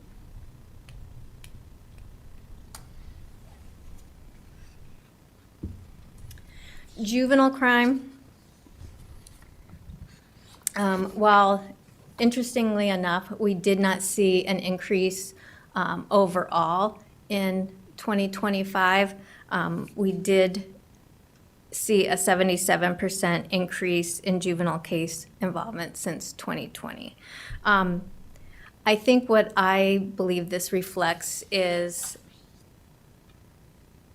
an overall issue with family instability, behavioral health, truancy, substance use, limited access to early intervention.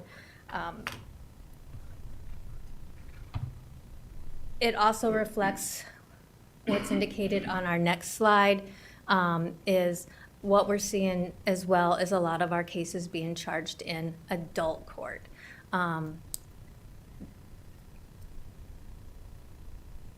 Many of our cases, what we're seeing is cases where children are committing more violent crime, they are automatically charged in adult court. And then we have to do the work to transfer them back to juvenile court. So there are certain cases where children can be charged with like an aggravated assault or attempted murder, where those are automatically charged in adult court rather than juvenile court. So if more cases are being charged in adult court, this might reflect a lower level for it appearing as if the juvenile cases are going down, when actually they're being charged out in adult court. Looking ahead, what we're working on for 2027 is right now we're exploring an update in our current case management system. We've been vetting several different ones. We're hoping to improve our time tracking, hoping to improve our discovery sharing and integration with the state's attorney's office so that discovery can be shared much easier. We're hoping to improve processes for getting liens once the cases are finalized to the auditor's office. We've found several good programs that we are hoping to provide more information to the commission once we finalize a couple of them for the commission to see which would be best for the county. We're also working with USD with the Public Service Pathways Program, which is a program that will allow attorneys to practice in public service quicker without sitting for the bar exam. We did hire one who started with our office last year, and she will be starting in the next couple weeks. We did agree to take on 2 more of those students who will be starting in our office in the fall. And we've also been working on our training and professional development now that the state has the statewide office. Several of our attorneys went to Rapid City last week and participated in the 2nd annual training program out there.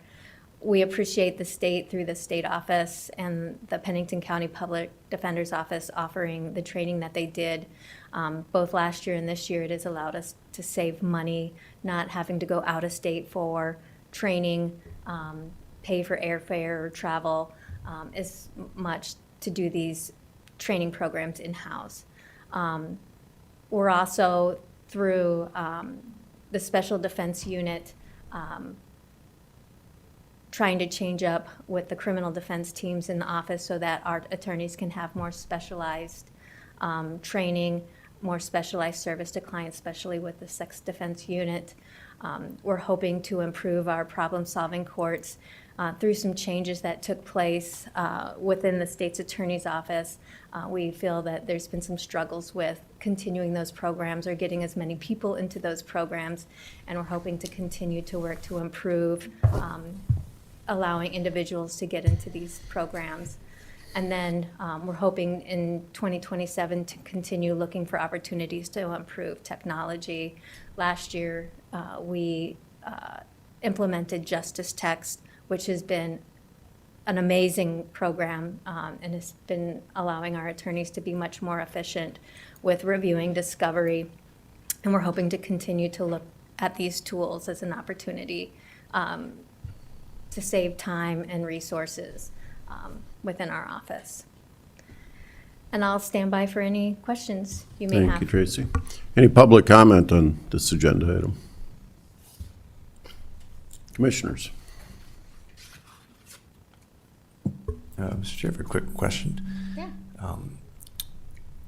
I see on page 13, the misdemeanors, the no insurance section, it's approaching 400. I assume that's no insurance for operating a vehicle. It is. What does that look like typically? Is there a hearing? Is there a jury trial that they handled fairly quickly? What kind of fees are associated with that? Unfortunately, no insurance is a Class 2 misdemeanor. The maximum penalty is a $500 fine and 30 days in jail. A lot of times those are associated with accidents where individuals didn't, not always, where they didn't have insurance on the vehicle, or they're situations where this is their second no insurance. The first time the state may not have asked for jail time, but a lot of times if people are driving without insurance, the state may ask for jail. They see it as an offense where, if people are driving in the community and there's an accident or somebody loses their life, the police in this community really want to see people maintaining financial responsibility. So a lot of people think it's just a ticket and they can just pay for it. But actually, in the community, it is treated very seriously, and people do end up having to apply for a public defender, unfortunately. Great, thank you. And I might have asked you this in the past, but maybe you can remind me. What percentage of individuals use a public defender versus private pay? I know you won't have an exact number, but a ballpark. That's a good question. I have said in the past, and I haven't looked this year, that'd probably be a better question for Judge Howman, but I suspect it's up there between 80-90%. I think most people do apply for public defenders, and are upset if they aren't able to afford it. Because, you know, we're specialized, that's all we do. And many people would prefer to have a public defender than hire private counsel. And I know they have to fill out a form when they're applying to receive a public defender.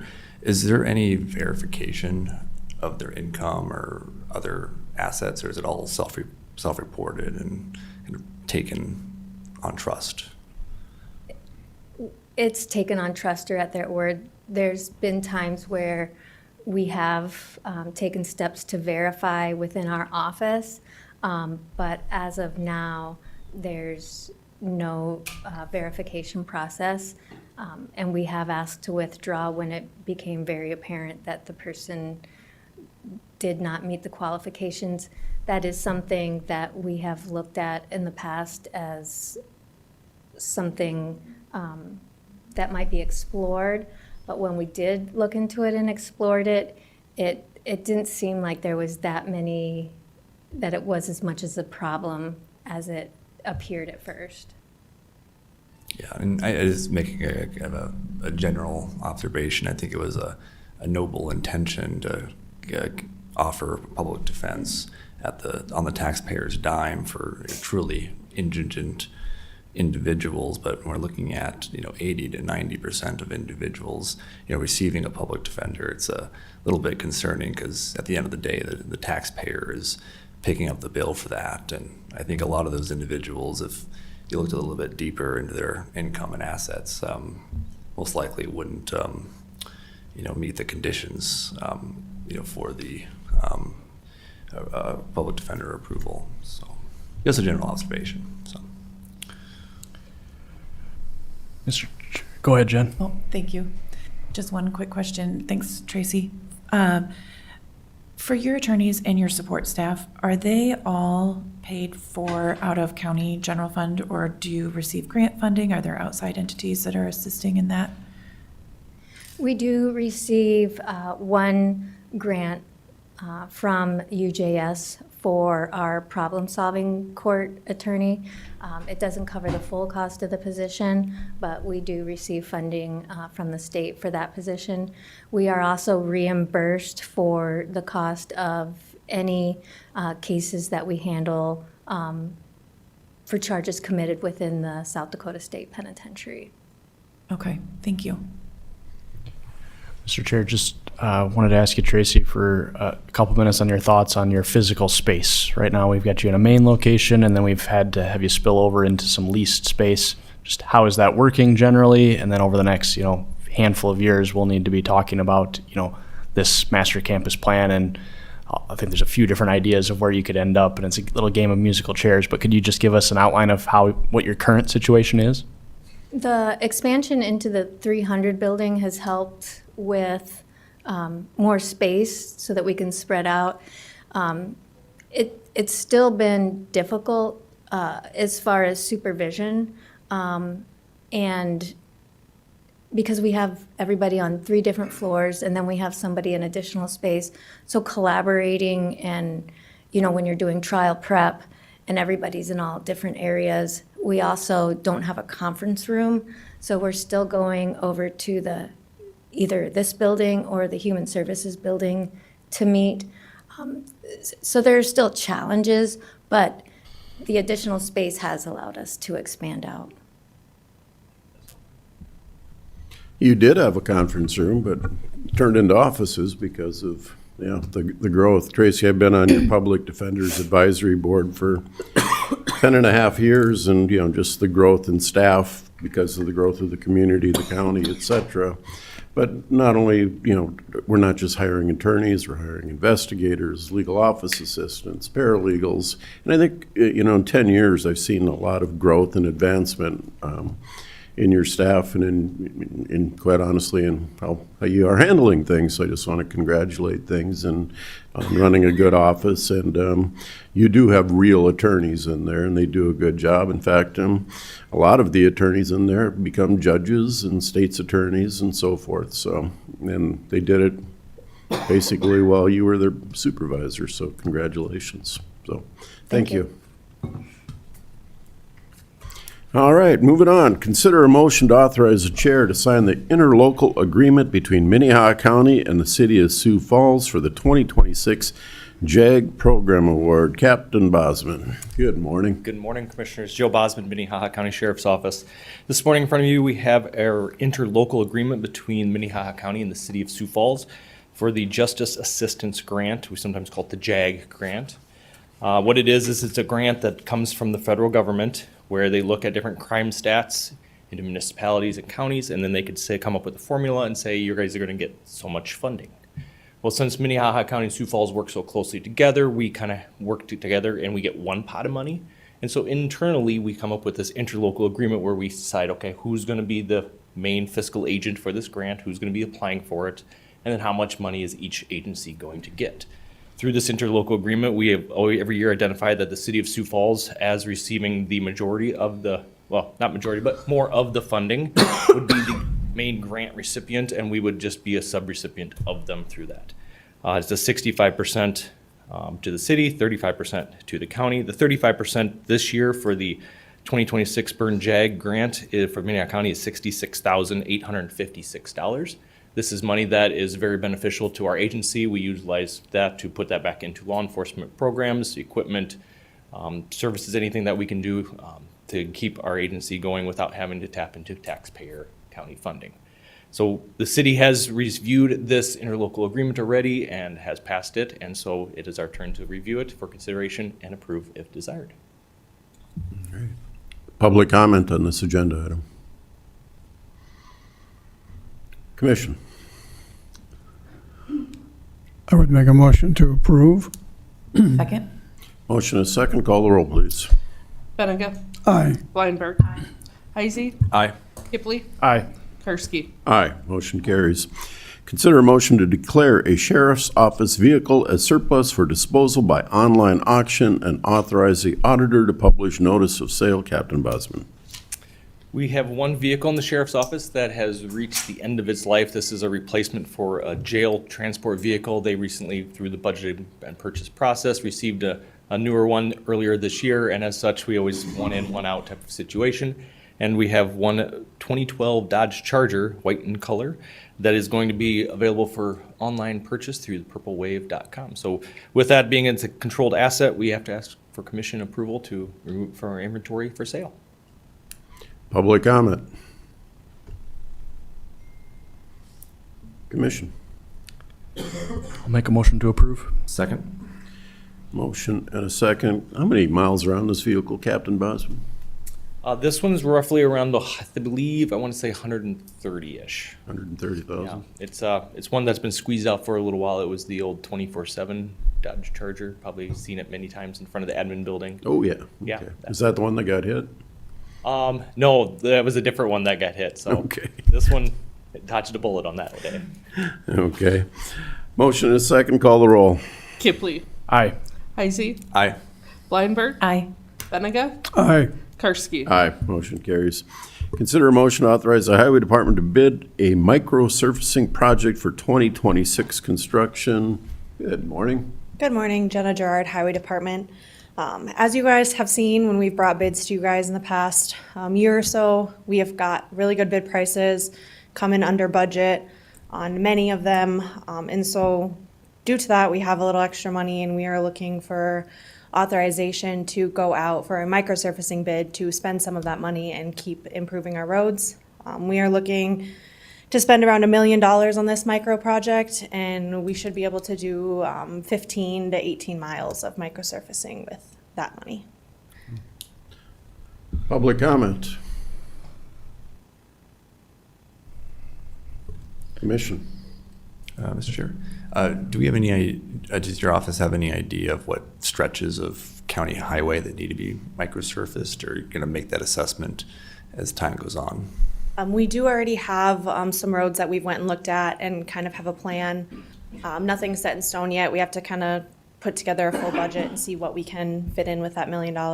But we do have an idea right now already of roads that would have probably gone on next year project, but since we have the extra money, we'll move them forward and try to do it this year. You probably come before us again in the future to approve the actual project itself. Yep, after we, if you guys give us permission to bid after we bid, we would come forward with contract approval for whoever is the low bidder. Great, thank you. Jenna, how long does microsurfacing a road extend the life of the road by? We expect to get 7 years out of a microsurfacing project. Some roads, it'll be a little less, some it'll be a little more, just kind of depends on the traffic on that road.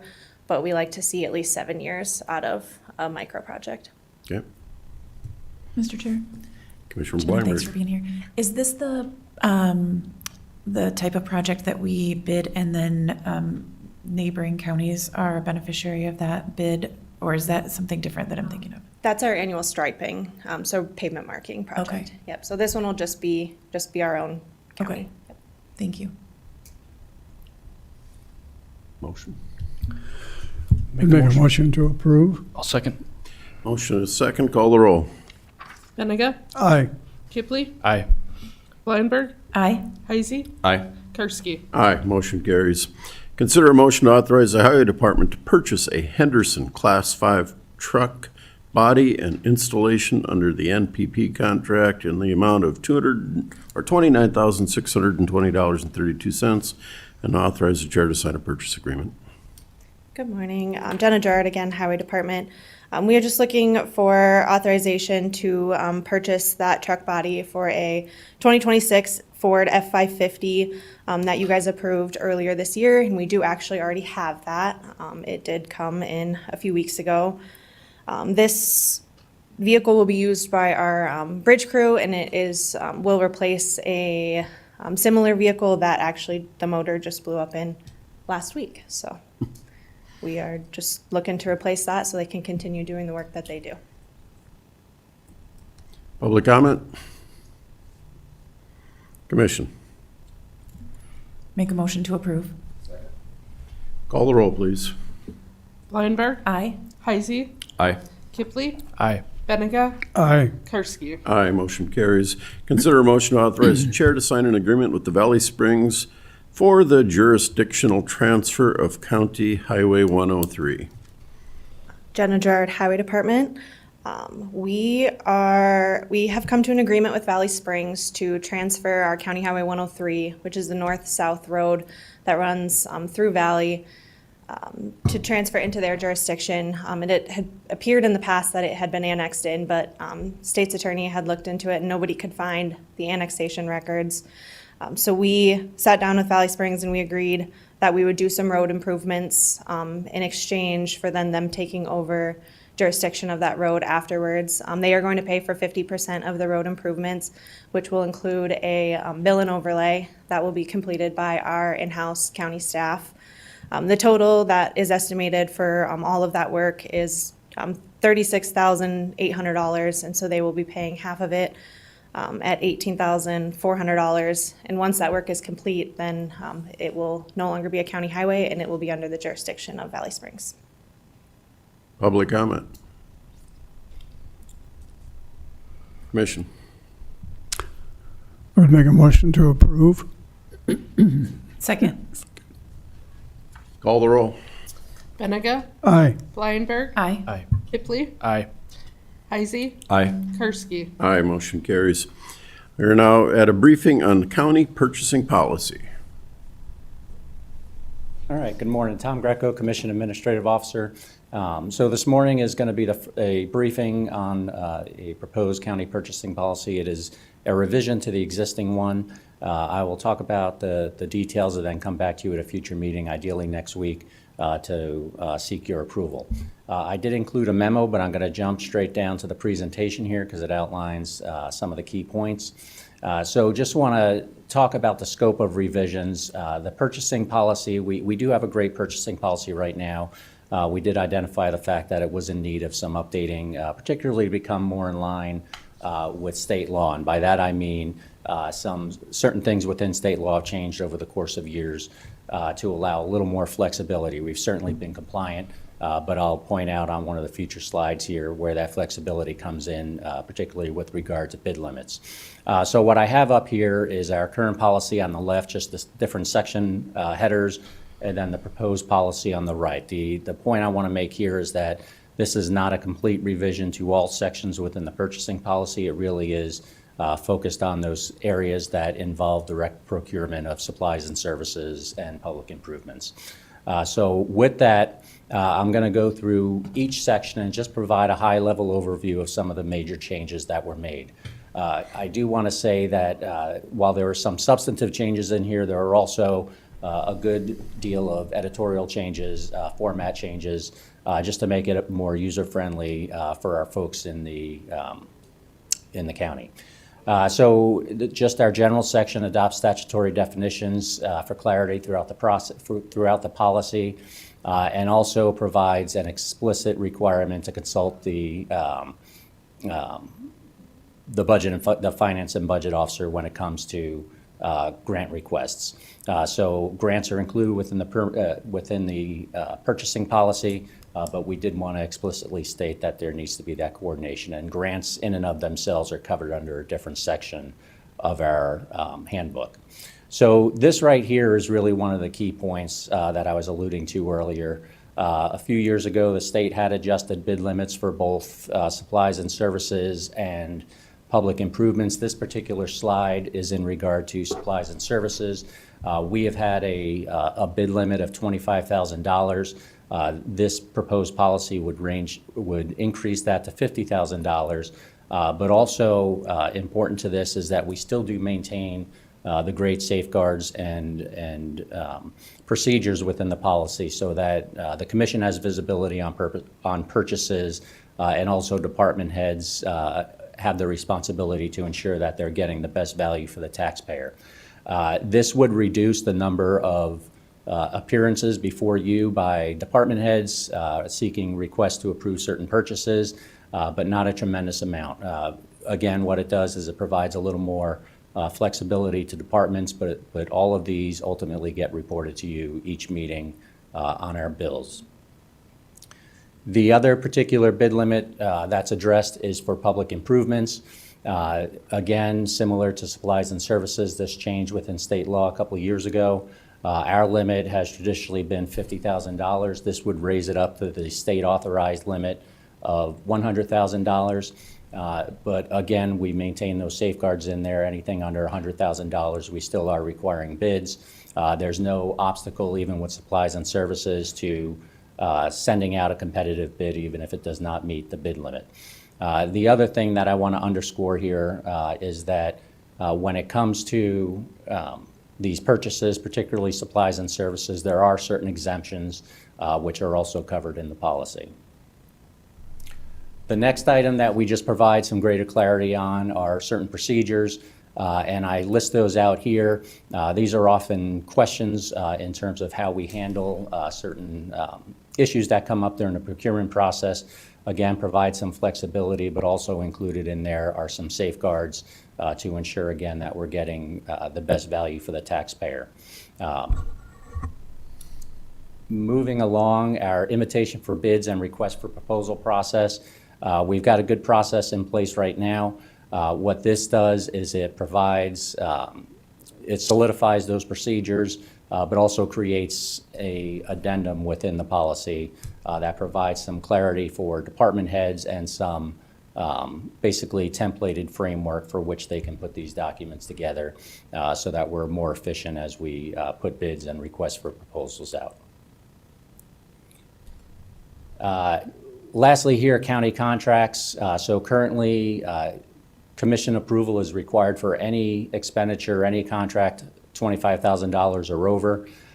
This does change it to be more in line with those bid limits. So for supply and services contracts, any contract, whether it was bid or not, would require commission approval. And for public improvements, those are roads and highways and buildings. Anything over $100,000 would come before the commission. We also incorporated a process just for approving change orders and contract amendments, so that, again, ensures that those items come back to the commission if they're needed. The last section relates to county vehicle maintenance, replacement, and transfer. What we've talked about this for quite some time now. What this effectively does is places that responsibility and that authority within the highway department. They've got a great team up there that manages their vehicles. What this does is it takes our handful of county-owned vehicles minus the sheriff's office vehicles and allows for us to have our highway department conduct that maintenance. But it's very important to underscore the fact that all that funding comes from the general fund. So highway funds will not be used for maintaining our county vehicles. And that's a very quick rundown and would entertain any questions. All right, public comment on this agenda item. So no action requested. Commission, questions for Mr. Greco? All right. Thank you. Thank you, Tom. We are now at the opportunity for public comment. We take comments for up to 30 minutes, 5 minutes from any individual on any non-agenda item. Anybody here like to address the commission?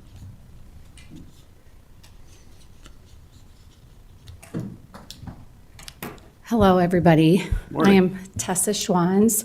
I live out at Wall Lake, and I'm here on my own account. I'm not here as a District 9 representative.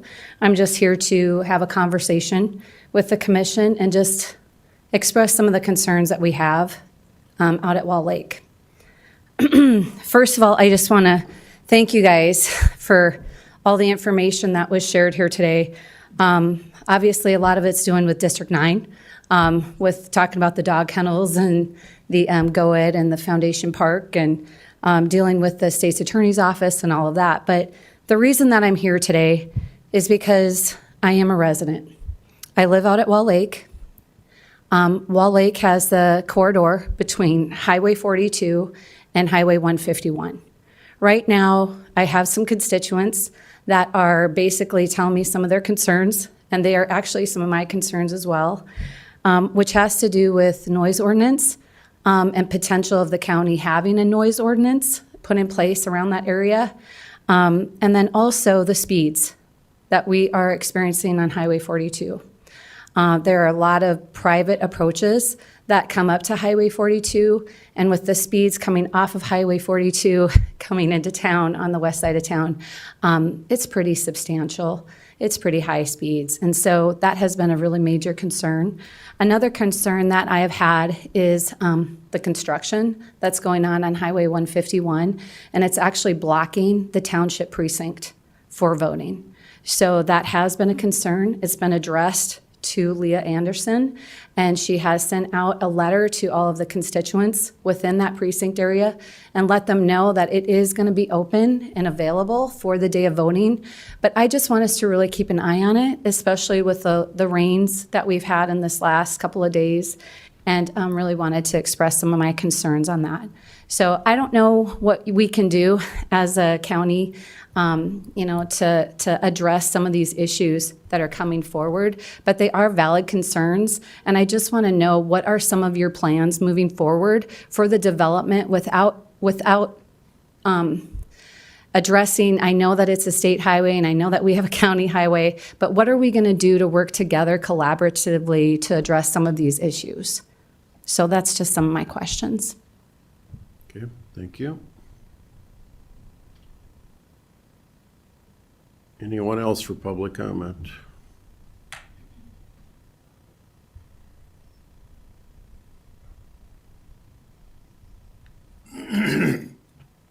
Bob Colby again. I'm just going to reiterate that today is where yesterday and tomorrow meet. And far too often with public people, they have a concept of what is good for today and don't have enough of an idea of what has happened in the past, and that they should pay attention to that, whether it's the city or county. This is one of the early books you might get, Minnehaha County, done in 1949, probably done because Minnesota became a state in 1849, and the part west of the border was then Dakota. The next one is Bragsted's book. This is about the city, and this we did for the Historical Society in 1987 in commemoration of the state coming into play from Dakota Territory. Some of the things that I think you should read and be aware of, because it's the past that helps us plan for the future. I can give you answers to questions on why Lifeline went to Wild Water West, why the sheriff and police department are just over here. It's a good thing to know. Why I won't say that one.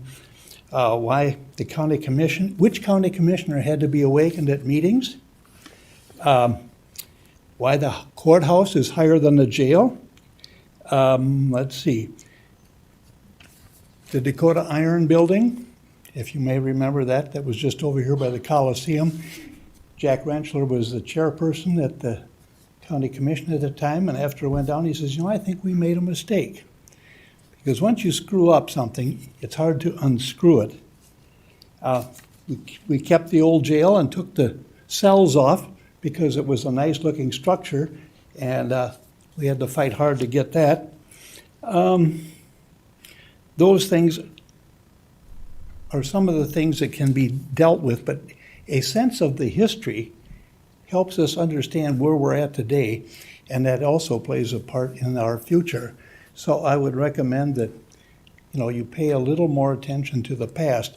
None of the people that I'm aware of who are on the city or the county, have a sense of our history, city or county history, or even the state history. And I would recommend this for the city, and I would tell them there aren't really many big words in here, so they should be able to understand it. So, if you have any questions, I would suggest that you have somebody in hand that when they're dealing with all the things that the county does, that somebody can say, what's the history of this? Why is this important? Because we do things and sometimes we just take it for granted. As I mentioned earlier, the airport, Eros, the interstate coming through here, all of these are here because somebody was looking at the future, but when you look at the future, as it goes by, it becomes the past. And I kind of resent that when they talk about you should talk to the old people about what's happened in the past. They're looking at me. Anyhow, that's the way it works.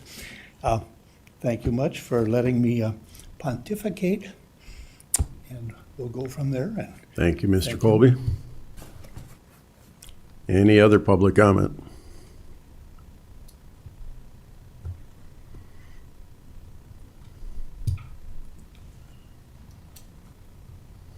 Good morning. So I'm Amber Hobart. I'm here. I'm going to be speaking in kind of two capacities. First, as my job that I do during the day, operating Dakota Post, which is one of our mail forwarding companies here in town, and just some concerns that I'm seeing with some voting issues that we have been experiencing. And the last part of that will be actually a personal comment of a story that I have that kind of hits home a little bit closer. So first thing is we have been seeing that many of our customers, and in speaking with them, I guess unprovoked, have been being switched over to federal-only voters. So that is a bit of a concern to us. Many of them were already previously registered to vote when this 2025 law change happened, which was not supposed to be being applied retroactively. However, that is what we are seeing, that it is absolutely being applied retroactively. I've also had the pleasure or displeasure of speaking with a few of our customers that were registered to vote previously, still wanting to make sure, irregardless, that they met that 30-day criteria, did spend their 30 consecutive days here in our state, and are still being denied a full ballot and have received nothing but a federal-only ballot. Just to educate maybe a few of you who aren't familiar with us, we serve many different people from many different walks of life, from your snowbirds to your RVers to expats living abroad. We have many, many military stationed abroad, diplomats that are stationed abroad. And I guess that kind of leads me into my second part, which is a little more personal. I can't go into great detail just because of OPSEC. This person is currently in my family and deployed. And we've had the conversation about the general election and are you going to vote? And it's going to be difficult, even if they want to, given the situation they're in, but also having a firsthand view at the table of what's been happening with the customers I deal with, They don't want the hassle. They don't want the hassle of trying to submit their application to actually vote. This is somebody who's in our military, currently serving, and doesn't want the hassle of having to prove that out.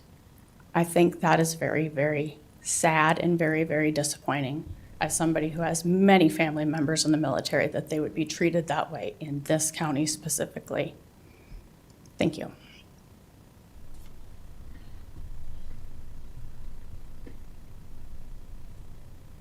Hello, my name is Samuel McCarty. I'm actually running for Minnehaha County Auditor, and I kind of want to touch on some of the things that Amber had talked about. Realistically, I mean, I've had family members in the military, and I have a lot of friends that are in the military, and they've actually expressed some of their concern to me as well, because they know that I'm actually running for auditor. And talking with them and also other constituents in our county, they are very displeased with a lot of the voter suppression that's going on. And most of them feel like they're being ignored, mistreated, or basically just not heard. And that's one of those things that a lot of people don't understand is, you know, we're trying to digress our voting process. And that's one of those things that I'm trying to fight for is we need to encourage every constituent in Minnehaha County to vote, not just a certain portion of constituents. We need everyone being able to vote. And I guess that's one of those things why I wanted to stand here, voice my opinion. And I also believe that Minnehaha County should bring back credibility, professionalism, and accountability. There are multiple other things that I could talk about, but I just want to keep the time kind of short. And if anyone does have any questions, I encourage you to reach out to me. I have Facebook, I have a website, and you can even reach out to me via my phone number. So thank you.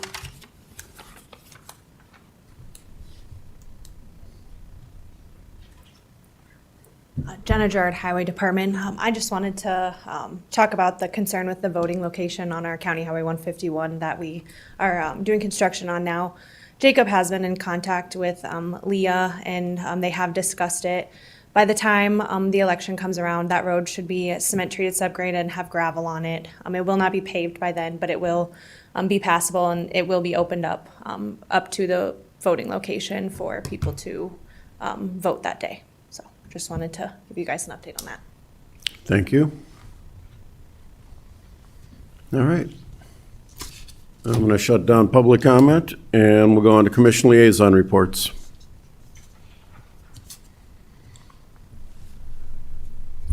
Mr. Chair, I can lead off. We had a Planning and Zoning Commission last night. We had 3 meetings, one joint with Del Rapids, one joint with City of Sioux Falls, and then the county meeting. Probably the most notable item was the joint meeting with Del Rapids. They kind of have plans to move westward in their development towards the interstate, and we had a rezoning opportunity at the Planning Commission to move a parcel about 20 acres from rural residential to commercial, and the applicant was the Del Rapids Hospital via Avera Health. And so that's the first step in a potential new hospital in Del Rapids. They would need a conditional use permit as well, so we'll get more details on the project as we go. But this was the first step, and the Joint Planning Commission for Del Rapids and Minnehaha County recommended rezoning that to commercial, and I thought it was pretty logical, but we'll get to hear that again. Any rezoning would come to the joint body of the County Commission and the City Council of Del Rapids, so we should hear that as a joint body in the next month or so. That's all I have. Commissioner Bettinger? Yeah, I've met with a couple of department heads. Personally, I met with the building and construction director, and we went through his particular budget. Commissioner Bleinberg and I met with the sheriff's department and multiple people in that department to go through that significant budget. So we're making progress towards preliminary information. Okay. Commissioner Bleinberg? Thank you, Mr. Chair. Definitely the season of budget work. Library met in Humboldt. Library board met in Humboldt last week and went over the budget that we share with the city. And I was able to sit in with Commissioner Benninga and Sheriff's Office went over all of those budgets. Also, in the last couple of weeks, we were able to participate in the Sioux Metro Growth Alliance bus tour, which was just a great opportunity again to see the growth and the development that's being showcased in Minnehaha County. It was fascinating to see things that we didn't even know were going on in our area. And then I think 2 weeks ago, today was the Experience Sioux Falls, maybe I'm wrong on a day or two, but the Experience Sioux Falls annual meeting also. So that was, I think, it for me. Mr. Chair, I was able to attend and sit in on a teen court session. I thought it was quite enlightening, and I got the impression that it was very well run, and I think it's in good hands. I'm looking forward to attending one of the more fun boards that I am on, the Abandoned Cemetery Board. They recently purchased signs for their Bethel, Burke, and Forest cemetery, so I think they look pretty sharp. All right. Non-action commission discussion. Mr. Chair, I will add one additional comment. I just want to acknowledge Amber Hobart and Dakota Post and their concerns. I wanted to just elevate the civic engagement that some of your customers have had. I think of all the issues that have come before in my almost 4 years on the commission, the most emails I ever got on a topic was this issue back in 2024 election cycle and the level of concern we had about election administration, especially in this county. And I thought at the time maybe those concerns were a little bit overblown and a little bit of hyperbole, but then we got into 2025 legislative session, and I thought the issue was addressed, and kind of there was a compromise on these mail forwarding services, and that prospectively we'd work with how they're registered to vote as a new voter. But it does seem like we're finding out that a lot of this is being retroactive. So I appreciate her coming to let us know of exactly how that's being interpreted and how that's being implemented for our voters. And I guess I'd just highlight that again, I got more emails on this topic than, say, property taxes, TIFs, roads, planning and zoning issues, any of those. So just for basically, I think this is a very under-discussed and under-reported story, and I'm just glad that we're getting some attention to it now, because I think most of the time, I think the most coverage we get of our county auditor's office is on election day. Or maybe in Minnehaha County's case, it's the day after election day when we're still counting. But at that point, it's too little too late. And if we're trying to hold an auditor accountable, I think we have to dive into some of these issues. And so I appreciate her bringing this to light, something that we thought was going to have very little impact and only be prospective. I think this is going to have a bigger impact than we originally thought. And that worries me on our statutory interpretation of how we're implementing this law. So thank you, Mr. Chair. All right. I guess the only thing I would add, just to thank you to Representative Schwanz for her coming in today. I would like to hear more offline about the issues with noise and traffic, and obviously it's a state highway that we're doing a lot of the talking about, but I mean, growth, as much as we like to plan for it, doesn't come without a few pains, and as Mr. Colby has pointed out a few times, knowing history is important to planning for the growth too. So I'd like to have the conversation if you'd reach out to me after so we can do that. Thank you. All right, we do have an executive session planned, so we look for a motion to enter into executive session for the purpose of South Dakota Codified Law 125-2, 1, 3, 4, and 6. Second. Motion and a second. All those in favor say aye. Aye. Opposed, same sign. We will be in executive session in the Human Resources Conference Room.